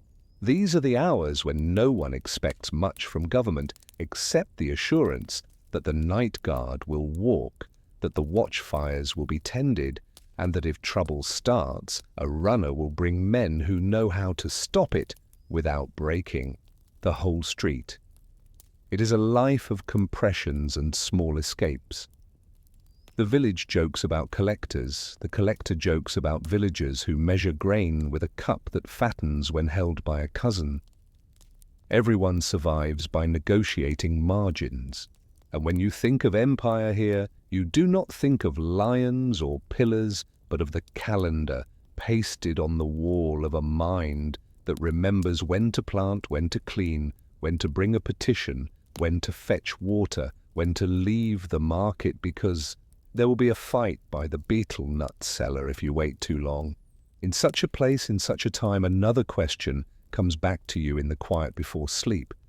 If daily life is this finely tuned to weather and work, how much interference can even a benevolent administration add before the balance tips and the field, the family, and the market lose the rhythm that keeps them alive? You start walking under the pale sky, with pack animals moving their first heavy steps, the long shuffling line that will become a caravan once the road has fully woken. The road you take is not a ruler-straight Roman fantasy. It curves with the land, climbs gently along ridges, and dips to cross rivers where the bed is firm.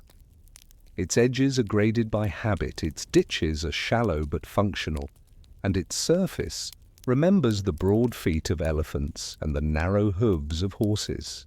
You could tell the empire's condition from this road, from the way it sheds the night's rain and the way its milestones haven't fallen. A good road is not pretty.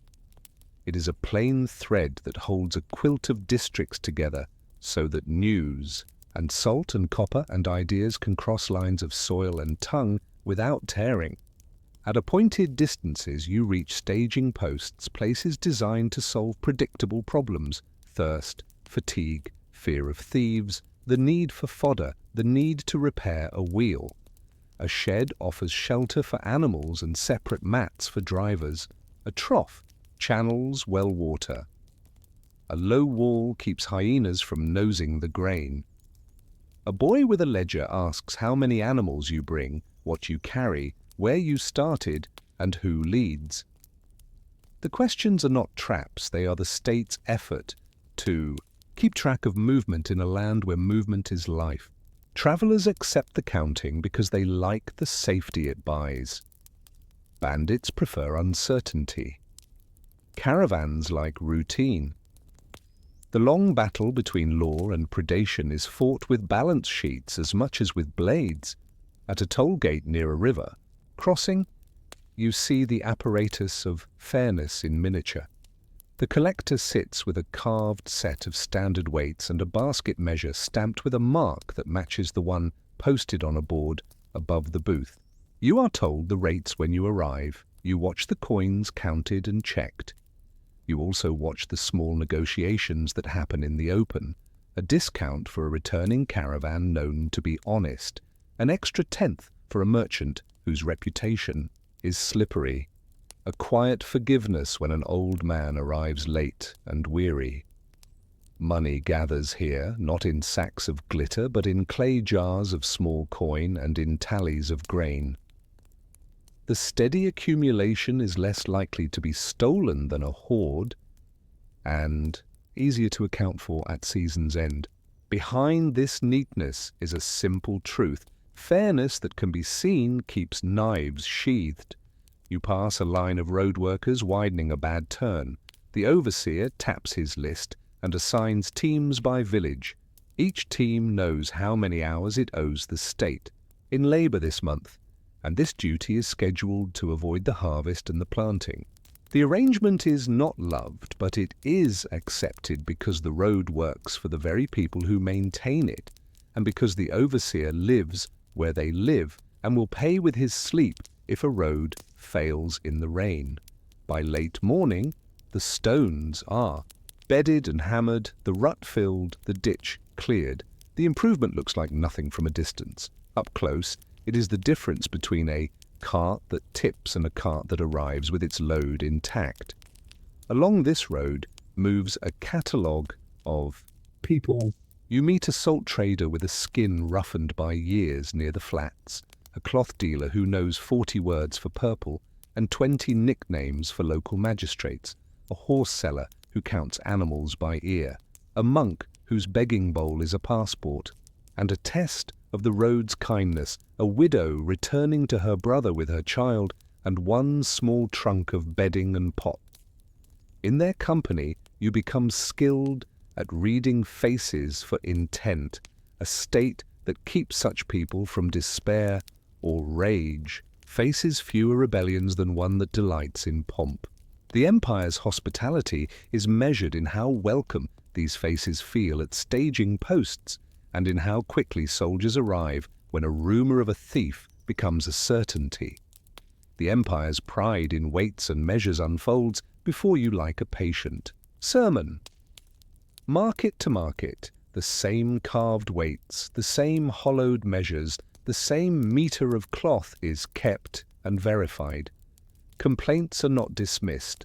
They are logged, compared, resolved, with fines scaled to deter without destroying. The logic is reliable, not moralizing. Defrauding in weights is punished because it kills trust. Killing trust kills trade. Killing trade kills revenue and increases crime. Crime forces more soldiers onto the road and away from the frontier, and then the realm spends money to fix what a simple scale could have prevented. The elegance of administration is to see this chain clearly and to maintain the first link without fuss. You cross a river where the bridge is new and ugly. It is a box of logs lashed and pinned, a testament to the empire's taste for function.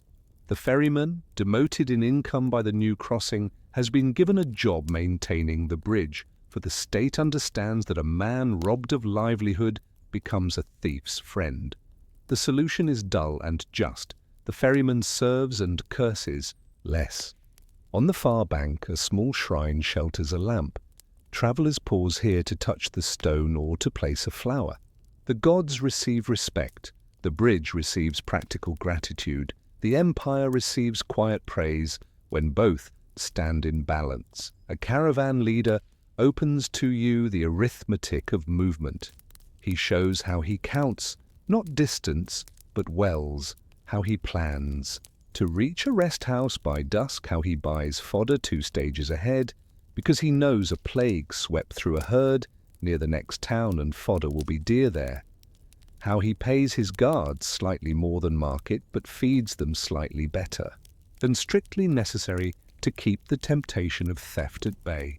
He is a minor sovereign of a moving principality. The state respects him because, under a good administration, such men reduce crime through competence.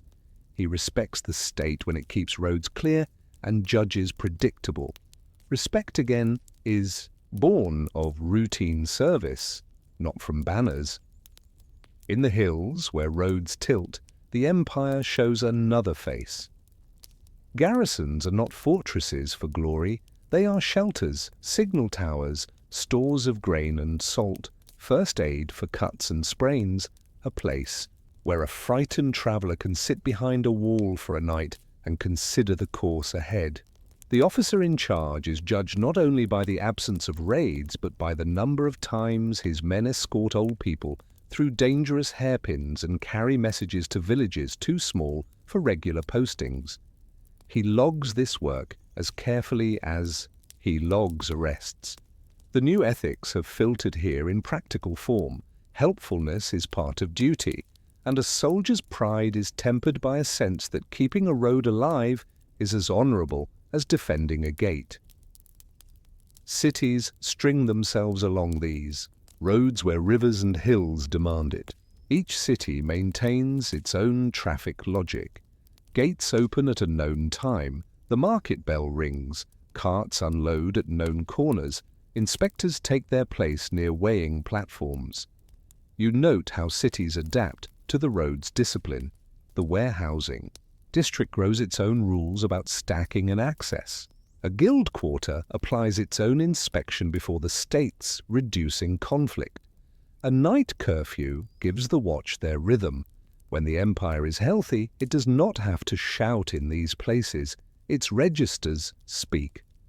At dusk you stop at an aido inn where the cook knows a caravan's stomach. The stew is thick, the rice fragrant, the spice warm and moderate.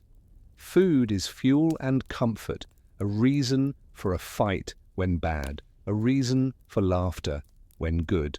The innkeeper keeps a slate of debts that he reconciles with caravan leaders by season, forgiving a widow's portion, pressing a profiteer's. This slate is a moral document and a credit record. It represents the trust that lets movement persist in a world of risk. The empire's job is to protect that slate from being rewritten by robbery or extortion. Nothing more heroic, nothing less essential. You do not end the day with a tale of brigands slain or a fort taken. You end it with the relief of toes cooled in a basin of water, with a contented animal leaning into fodder, with a rope coiled properly so it will not tangle at sunrise. These small acts are the peace the empire claims to deliver. It can fail spectacularly, discounted at history's scale, or it can fail in 100 tiny ways. A broken milestone, an absent guard, a lazy inspector, a wheel left unrepaired. The people on the road are barometers. They register pressure immediately and tell each other what they have seen. They carry with them the question that judges a state more fairly than any epigram. When you travel under its arrangements, are you more at ease than you would be without them? Or does the road itself become the problem you must solve? You enter the city with the morning, not at a palace but through a lane where the ground is tamped smooth by 1,000 feet and hooves. The city has a low skyline, mostly wood and clay, with occasional shimmer from polished stone used sparingly at temples or administrative halls. Roofs are thatch or baked tile. Doorways are framed in light wood, some marked with protective symbols. The air is a blend of oil, smoke, and the sweetness from a vendor's pan where jaggery melts and hardens in discs. People step around each other with practiced economy. The city's careful choreography is learned by repetition, not law. Courtyards, centre homes, and wells, centre courtyards. These ring wells are marvels of incremental engineering, standardized clay cylinders, stacked and fitted, sometimes with small ledges where frogs shelter, and where a child will someday drop a toy and weep. A woman lowers her pot, draws water smooth and quick, and passes it to a girl who steadies it with 2 thumbs pressed to the cool curved side. Laundry stones sit nearby, slick from generations of soap nut and water. In this space you hear gossip, instruction, lullabies, complaints, advice about picking stones from lentils, and news of a neighbour's ailing mother. The well is an agora without speeches, a civic centre that keeps a neighbourhood running. A city with many such wells is a city with a lower fever. Workshops wake like gentle hives. An ivory worker sits cross-legged with a small bow drill, the string biting and releasing as he polishes a bead. A carpenter checks the straightness of a plank by eye, and by the way the light falls along it. A bronze caster trims the sprues from a lamp whose handle is shaped not as art, but as grip. The soundscape is the soft, percussive chatter of industry. Without engines, files rasping, chisels tapping, looms thudding. Work has its own ethics enforced not by edicts but by guild norms. Apprentices are not to be struck, except for grave error. Orders must be fulfilled by agreed dates. Mistakes are to be owned and fixed, without charge, up to a point. The guild elder who enforces these quiet rules is as important as a magistrate. He keeps dignity and efficiency in balance. Food markets become their own comedies of regularity. A fishmonger throws away a suspect catch before an inspector forces it. An inspector nods in respect and makes no note. A fruit seller arranges guavas and bananas into patterns that please children and pockets alike. A grain seller sits behind a wall of sacks and can tell a good customer by the rhythm of footsteps approaching from 50 paces. A butcher measures cuts to meet new sensitivities about slaughter days. He has adapted not from fear, but from habit, and perhaps a little pride. A pickle seller flips jars with a flourish. A sweet maker swats flies and then, with a shame-faced grin, washes his hands in a bucket set near his stall because he knows the new officials of conduct have made such washing a watched ritual. The city's taste is a discipline that reproduces itself. The scholars and scribes meet under awnings. A scribe checks someone's deeds for a courtyard house, scratching lines that will be dried and rolled and stored. A teacher of boys holds a reed and draws letters in dust, the strokes memorized by children whose mouths move silently. There is no rush to raise philosophers. There is a practical hunger for accountants, clerks, recorders of things. The empire's intellect is not a chorus of theories. It is a handwriting school. And yet, in the shadow of the practical, you hear talk of ethics, of non-harming, of truth-telling, of the merits of alms. The city carries many voices and judges them by usefulness. Health is not a department, it is a set of practices. A midwife visits before dawn and after dusk, palpating with knowing hands, advising on herbs, soothing with authority that comes from outcomes remembered by families in their bones. A barber surgeon lances a boil and cauterizes with a heated iron, then shaves a head and tells a joke to make the sting forgettable. A bone setter moves a dislocation with a sudden pull, while two friends hold a patient's shoulders and chant, to distract. The official mind touches this world in the form of clean water and drains, and in the presence of a watchman who will run to fetch help at night if a child coughs until he cannot breathe.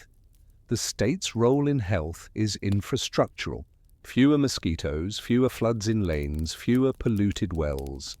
The state is thanked when a fever passes less often. In the quieter administrative quarter, a small hall holds the daily court. Cases are not large, they are basic. Failure to deliver a promised weight of grain, a dispute over a courtyard boundary marked by a cracked pot, sunk as a corner marker, a quarrel about a loan repaid in kind and the value of that kind. Judges sit with ledgers of precedent that are not timeless but practical. A compromise is urged. If it fails, a fine is imposed, scaled to income. A clerk notes the result and carries it to the office where collections and disbursements are tracked. From such low courts, the empire's idea of justice is learned, not perfect, not harsh beyond sense, quick enough to be respected, slow enough to be sure.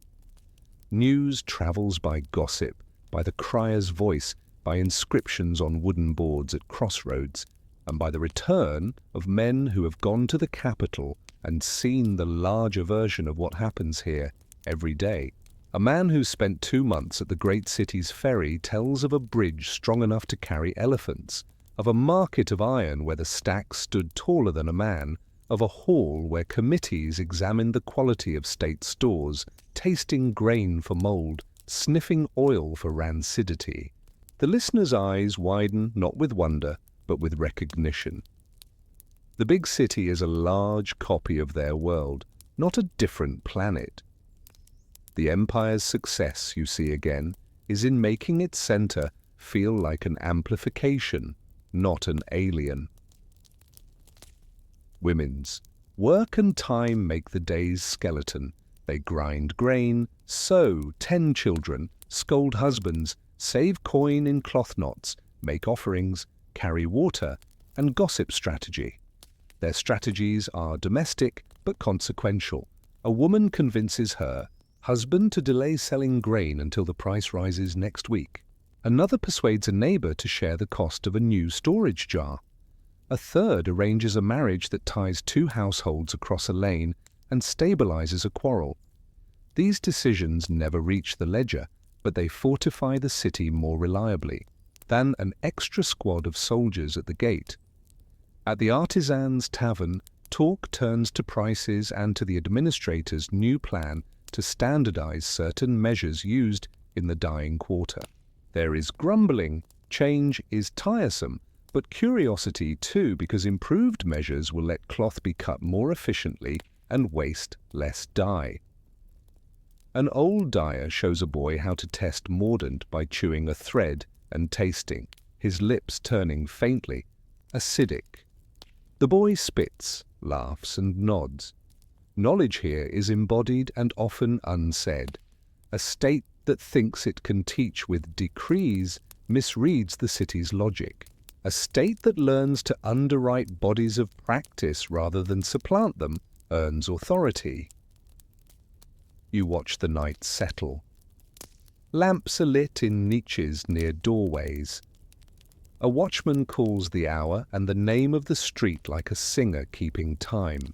The noise drops to murmurs. Even in this quiet, work continues. The quiet combing of cotton, the tying of packages for a morning departure, the laying out of tools so that a craftsman can begin at first light without hunting. It is the calm a good city earns by predictable enforcement of unexciting rules, water to drink, drains that drain, courts that sit, markets that weigh fairly, guards who walk, gates that close and open on time. The next morning we'll repeat this. One with tiny changes, someone moved, someone died, a new well ring lowered, a new apprentice joined, an old man retired to a courtyard where he will advise more and work less. History in such a place looks boring because it is reliable. But as you turn to leave this city for the last time, you realize that this boredom is a technology. It is produced by thousands of enacted expectations, and the minute those expectations fail, when a well collapses and is not repaired, when a market scale is allowed to drift, when a judge takes bribes unashamed, the boredom breaks into noise, which leaves you with a last household question. In a city whose goodness depends on invisible habits, who notices first when the fabric thins, and can they mend it before the tear shows to everyone? You hear it first in Taxila, not as an explosion, but as a change in tone. A governor writes less confidently, a garrison paymaster asks for advances, a guild elder notes that traders from the passes are hesitant. After Ashoka's long moderation, the empire is still large, but its mind has begun to lose its single rhythm. Succession has occurred more than once, and each new ruler must rebuild unanimity in a machine designed for continuity, not for inspiration. Where a founder excites and a consolidator steadies, a successor inherits a quilt of loyalties stitched with old thread. The strength of a big administration is routine. Its weakness is that routine cracks when no one with sufficient authority listens quickly enough. Provincial capitals bend like reeds under new winds. In the east, a governor delays sending full revenues, pleading local expenses. In the northwest, Complaints about harassment by petty officials travel faster than the corrections that should follow. The distance between problem and reply is the measure of imperial health, and now the distance grows. A magistrate writes that bandits have returned to a stretch of road once quiet. The magistrate is promoted elsewhere and replaced by a cousin of a noble who does not know this road's logic. The bandits are not fools, they study habit. When they see hesitation, they test a little more. The empire is not blind, it just sees, a little later than it used to. The old structures still function. The records of tax shares are kept. Inspectors walk markets. Courts sit. But fatigue shows up in corners first. A warehouse roof is not repaired before the rains. A shade tree, planted under a benevolent policy, dies in its second year because no one watered it during a hot month. A rest house becomes less reliable and begins to cheat travellers on fodder. None of this topples a throne. All of it erodes affection. A realm of steady duties must preserve its affection. Without it, obedience becomes brittle, which is to say, dangerous. On the frontier, new energies knock. From the west, men with a blend of languages test the boundaries. From the south, polities with their own claims to order and revenue grow confident. In the heartland, elites long contained by an expansive center begin to imagine narrower sovereignties. The succession of rulers after Ashoka inherits his good intentions, but not always his steadiness. Some are diligent but short-lived. Others are competent in one quadrant and inattentive in another. A few are captured by courtiers who substitute their profit for the public's ease. Even then, the empire does not collapse. It changes shape. Provinces behave more like partners than limbs, and then, eventually, more like rivals in disguise. The northwestern corridors, being far and open to many winds, go first in loosening.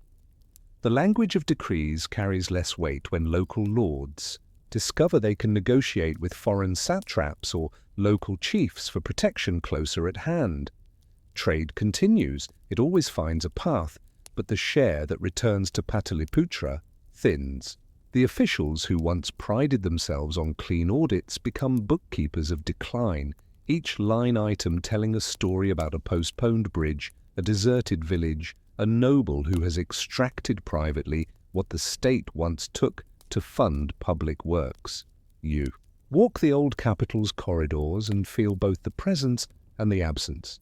The wooden palisades still stand, the halls still hold their order, committees still tabulate.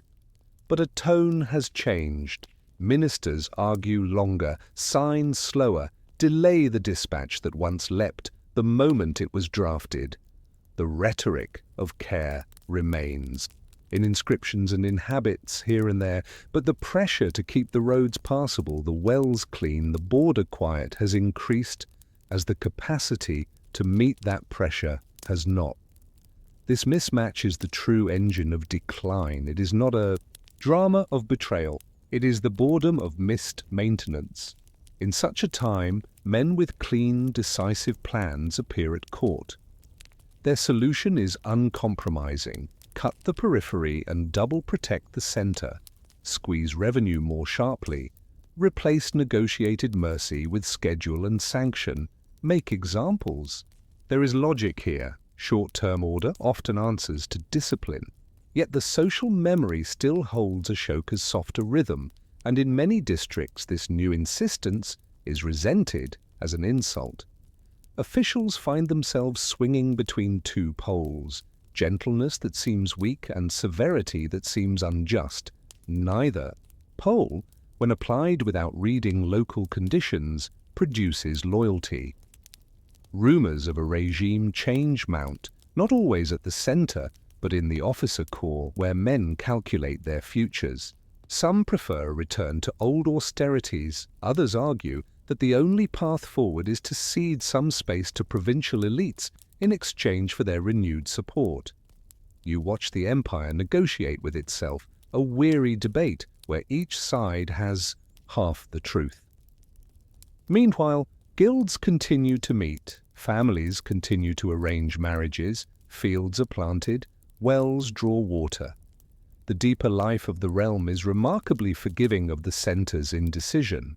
This is the blessing and the trap of a large state. Its mass keeps it upright long after its headaches. Then the moment that history later simplifies arrives. One man acts. He is not brighter than all others, but he is timed. He commands loyalties. At the center displaces the figurehead and writes a new style of rule with a blunt instrument. The court is purged softly in some corners, harshly in others. Rhetoric shifts from care to control. The provinces smell the change and respond according to their appetites. Some accept stricter accountancy in exchange for predictable backing. Others recoil and harden into independence with polite congratulations sent to the capital. A realm that ruled by coordination discovers how much of its legitimacy was bound up in the promise never to humiliate districts that complied. Under the new order, this promise phrase. Roadside signs change more slowly than the palace's vocabulary.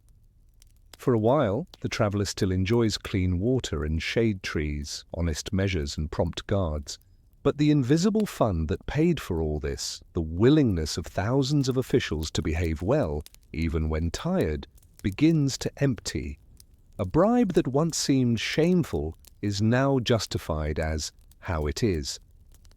An appointment given to a dull cousin is accepted because a bright stranger might be disloyal. The slow corrosion is hard to dramatize. It shows in a cobbler's complaint that the leather delivered to the army is stiff this year, in a weaver's mutter that the dye inspector's cousin gets away with sloppy work, in a caravan leader's new rule to avoid a particular rest house, because the keeper drinks and the troughs go dry. From the monasteries and shrines, a different response arrives. Some communities redouble their calls for patience and mercy, hoping to preserve the best of the old ethos. Others grow inward, protecting their own rules, ignoring public life. The state's earlier support has made them visible. Now, visibility is a risk. A wise administration would continue to patronize broadly. A narrow one plays favorites, and favorites attract resentment. Harmony requires craft. The new vigor often lacks it. The population does not vanish with imperial prestige. New polities rise along old rivers, governors become kings, processes become traditions. The road remains. A pillar remains where it was raised, even if those who pass it now ignore its words. The people build without the luxury of grief. They shift allegiance for predictability. Their question has always been the same. Who can keep the wells sweet, the road safe, the courts open, the scales fair? If the old capital cannot answer with speed, they find a nearer voice that can. You walk away from the heartland along the southern road and count the distances not in miles but in the changes in accent, in the style of pots, in the cut of tunics, in the spices that dominate a stew. The old empire's memory persists in a certain standard, a measure familiar, a coin that still weighs true, a traffic rule obeyed by habit. Decline has not erased, it has diversified.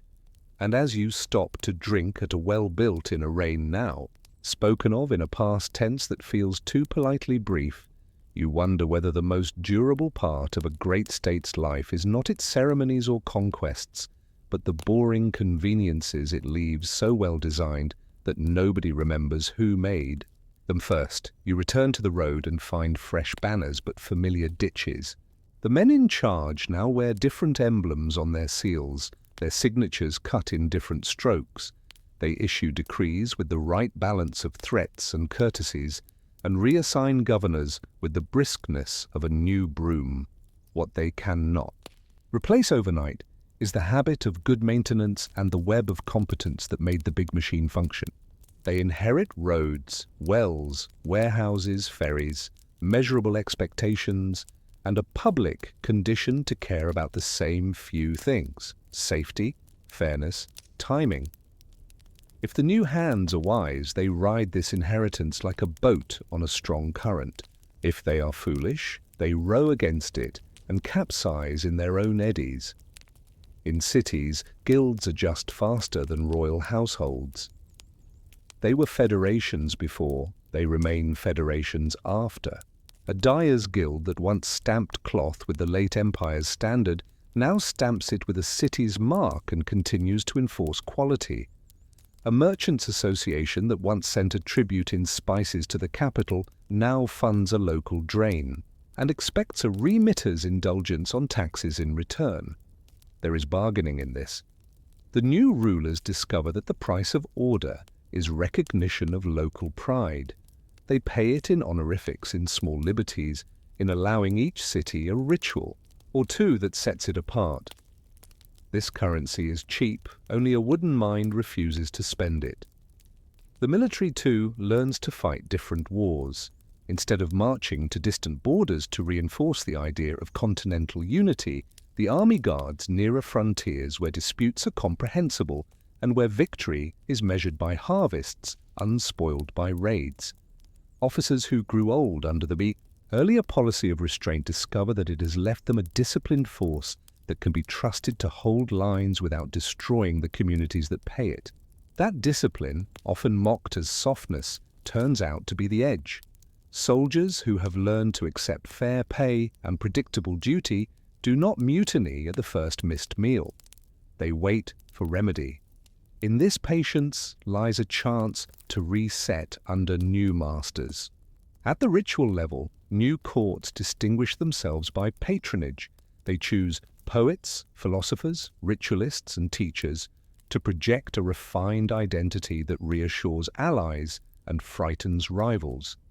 The selection is not trivial. It shows whether the ruler prefers sharpness over subtlety, spectacle over bread, a pastiche over a policy. Meanwhile, the ordinary apparatus of daily life purrs on when tended: markets, tolls, boat schedules, planting cycles, monsoon warnings, repair queues. The ruler who visits the road works, and the well-diggers wins more than the one who builds a vast hall no one uses in the wet months. Along the northern corridors, traffic with outside powers increases. The new regimes must negotiate again with neighbors who remember earlier treaties. They learn that repair is better than invention in diplomacy. They renew arrangements about tariffs and safe conduct. They recalibrate tribute to match reduced reach. They pledge not to harbor each other's bandits. These are old agreements with new dates. The continuity saves lives. It also proves a dull lesson. The geography that led to earlier bargains has not changed, only the handwriting. If you sit in a magistrate's court under the new dispensation, you hear cases that echo the old ones. Disputes over measures, frauds in dye, fights about the grain share, injuries caused by a carelessly dropped load, assaults fueled by toddy. The judge uses new law codes, perhaps, but the outcomes desired by the public are the same. Restitution that works, penalties that sting without crippling, orders that can be enforced with the men at hand. A mark of good government is to make change invisible at this level. The bad habit of many regimes is to insist on novelty where continuity would comfort. You notice, too, the afterlife of mercy in a narrower state. The offices once dedicated to advising on conduct are gone or renamed, but their ideas linger in household talk and guild standards. People teach children not to take pleasure in animal pain. They expect judges to temper justice with sense. They assume the state exists to keep them able to work rather than to display itself. Legacy in public life is often a sediment, not a monument. The sediment alters what can be done without complaint, what must be explained, what will cause murmurs. In this, the old empire continues to rule uncredited. new capital cities emerge along river belts to match the reduced scale. Each has its own rhythm. One is obsessed with ritual, another with trade, a third with martial display. Each inherits some of the old carpentry of rule: the stockade, the record hall, the granary, the signal mast, the river stairs. From these familiar elements, they assemble identities that still look like the realm you have walked for years. A good plan is to invest first in the things that make revenue without noise: roads, weights, order, water. Those who forget this sequence learn an old lesson painfully. Banners cannot pay guards for long. On the maritime fringe, Kalinga and its neighbours continue to work the sea lanes. Their ships hug coasts. Their cargo changes modestly over time. Their captains cultivate harbour masters with gifts. Their gods receive coconuts on beaches before departures. These societies were only ever partially impressed by the Northern Empire. They accept new letters and seals with a nod and sail on. In their continuity, you see a useful humility. The mightiest inland machine can never wholly order the sea. It must bargain with those who know its moods. Wise inland rulers, old and new, write their expectations of coastal trade lightly and focus on reliable exchanges: grain for timber, cloth for shells, rather than on sweeping claims. The old pillars remain the most striking reminders. They stand in fields and near roads, their polish dulled by wind and rain, their animals still looking outward, with that odd mix of gentleness and alertness carved into their bodies. Travellers still rub them for luck. Children still stare and ask whose animals these are. Old men tell stories about a king who loved not to kill. The words cut into these stones are not always legible now, but their presence does work. They anchor a memory that shapes expectation. A ruler who orders a pillar toppled is suspected of wanting to erase a virtue. Few take this risk. The stones endure because they have become themselves useful. Milestones for the mind. The road teaches the new rulers a hard generosity. If they tighten too much, the caravan bends away to another route. If they slacken too much, theft multiplies, and merchants arm themselves, taxing the land in kind. Balance is a boring skill, and it keeps peace. The best of the new masters become students of boring balance.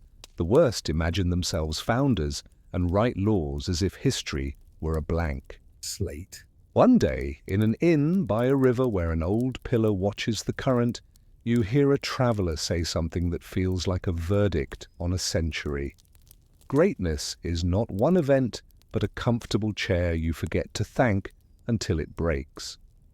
You stand before a lion capital in a museum of memory in your own time, and you notice not its power alone, but its finish. The polish catches light without glare. The curves are firm but soft to the eye. The mouths are open as if in speech. This stone, once lifted by men with ropes and shouted orders, once set upon a tall column that looked over roads and rivers, has travelled through centuries of neglect, curiosity, reverence, theft, rescue, and display. The empire that raised it is gone, rearranged into later forms by ambition and need, but this piece of its language remains. You can put your hand near it and feel coolness, as if the stone still holds a temper that its maker intended. The afterlife of the Maurya is not only in political forms. It is in objects that taught people what to expect. Those expectations went to sleep for a long time. The later ages did not read the old letters. They read the stone's presence. They built near pillars without knowing the words, or they broke the shafts and made thresholds, or they dragged the capitals to gardens to amaze guests. In centuries, when the state was smaller, or harsher, or poorer, the stones were whimsical survivors. Then, much later, language woke up. The scripts were studied. The words were pronounced again. The stories of the great pause, the office of care, the moderation of punishments, the wells and trees, the messaging to far rulers. All of it rose like a long-buried jar lifted intact from mud. Discovery is always two events: the thing discovered and the world discovering it. The second tells you as much as the first. With rediscovery came emblems. A young nation in your time adopted the lion capital as its sign of promise, the wheel of law as a pledge of motion, and the memory of mild power as a kind of aspiration. The old lions took on a new roar, not of conquest, but of governance. This is how history's quietest muscle works. It gives the present a shape to admire and, if it is wise, to imitate. The imitatable parts of the old empire are not its size or its ability to levy. They are the parts about making life easier to live, roads that hold, weights that weigh true, courts that reconcile, wells that last. The rest is pride, and it dissolves like salt in floodwater. Archaeology fills in the dullest and most persuasive bits. Digging in old cities turns up ring wells in rows. Standardized brick sizes repeat across time. Traces of drains line up. Piles of punch-marked coins scatter like seeds wherever a market once hummed. These are the kinds of facts that do not lie. They are also the kinds of facts that do not impress a taste for drama. To appreciate them is to accept that the bones of a society are practical and that good government is the art of skeleton making. When you look at these bones, you recognize the posture of the living body you met on the roads and in the markets earlier. The slight stoop of a porter, the strong wrists of a smith, the careful steps of a woman with 2 water pots, and the duty to keep them from touching her cheek. The old political arguments continue in new forms. Should a state seek awe or ease? Should it stretch far or deepen near? Should it enforce or prefer to persuade? The Mauryan experiment suggests a boring answer, both when possible, one when wise, and a sequence that puts ease first because it grows revenue without noise and leaves citizens with enough dignity to forgive the state's inevitable clumsiness. This is not a headline, but it is a plan. It recognizes distance as the enemy of mercy and tries to shorten distance with roads, inns, offices, and deputies who have listened to villagers argue about bunds. In universities and town halls, the Mauryan memory is now debated as a case study. Some praise the administrative depth, some critique the surveillance habits, some hold up the restraint as ideal, others warn that it dulled edge and invited decay. The better debates do not choose a team. They trace costs and returns and ask where the pivot points lay. They ask how long a realm can nudge elites to favor public works over private advantage, and whether a culture can keep valuing boring competence over flamboyant display. These questions are not antique. They are your era's tests, written textinks. Old ink. You walk out of such a discussion and into a modern street and notice a pothole and think, In a line a Mauryan clerk would understand, fix this, and half your grand speeches become unnecessary. Pillars and edicts travelled far in their own time. They travel farther now. The messages about restraint, filial duty, honesty in trade, patience in judgment are quoted on plaques and in speeches. There is a danger here. Quotation can become talismanic, an avoidance of work. The right way to honour such words is to ask where they push budgets, permits, inspections, wage schedules, and training. Ancient benevolence without contemporary logistics is theatre. Ancient logistics without contemporary benevolence is oppression. The old balance asks to be made again, not chanted. The most moving afterlife of the old realm might be in a village well with no name. Somewhere, a series of rings newly fired are lowered by rope into a pit, their smooth interiors catching light. Children watch and are told not to play near the edge. A mason checks the line with a plumb bob, nods, and tells his apprentices to lower carefully. He learned this from his teacher, who learned it from his, and so on. Ring wells outlast empires because they solve a need every day. If you wanted to honor the memory of a state that once tried to make life simple and safe, you would build this well and another and keep them sweet through hot months. You might also stand at a rail crossing or an airport and watch people move, in lines that are their own kind of caravan, carrying bundles of hope with them. A good administration still treats them as the old empire tried to treat travelers, with clear signs, honest measures, water at intervals, shelter in the rain, and a readiness to help at the very point where confusion spoils courage.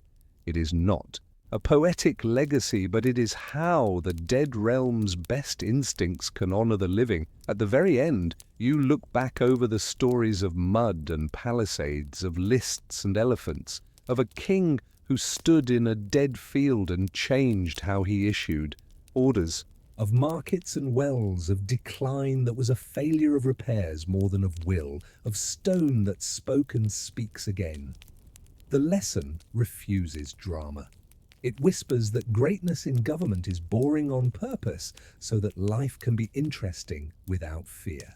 It asks you whether your own time, with its love of spectacle and its appetite for speed, can remember to spend more on drains than on statues, more on weights than on songs, more on the silence of ease than on the noise of victory. And it leaves you with a final homely question to carry home. When the lions carved in stone are forgotten again, will the wells still be sweet enough that no one bothers to ask who ordered them first?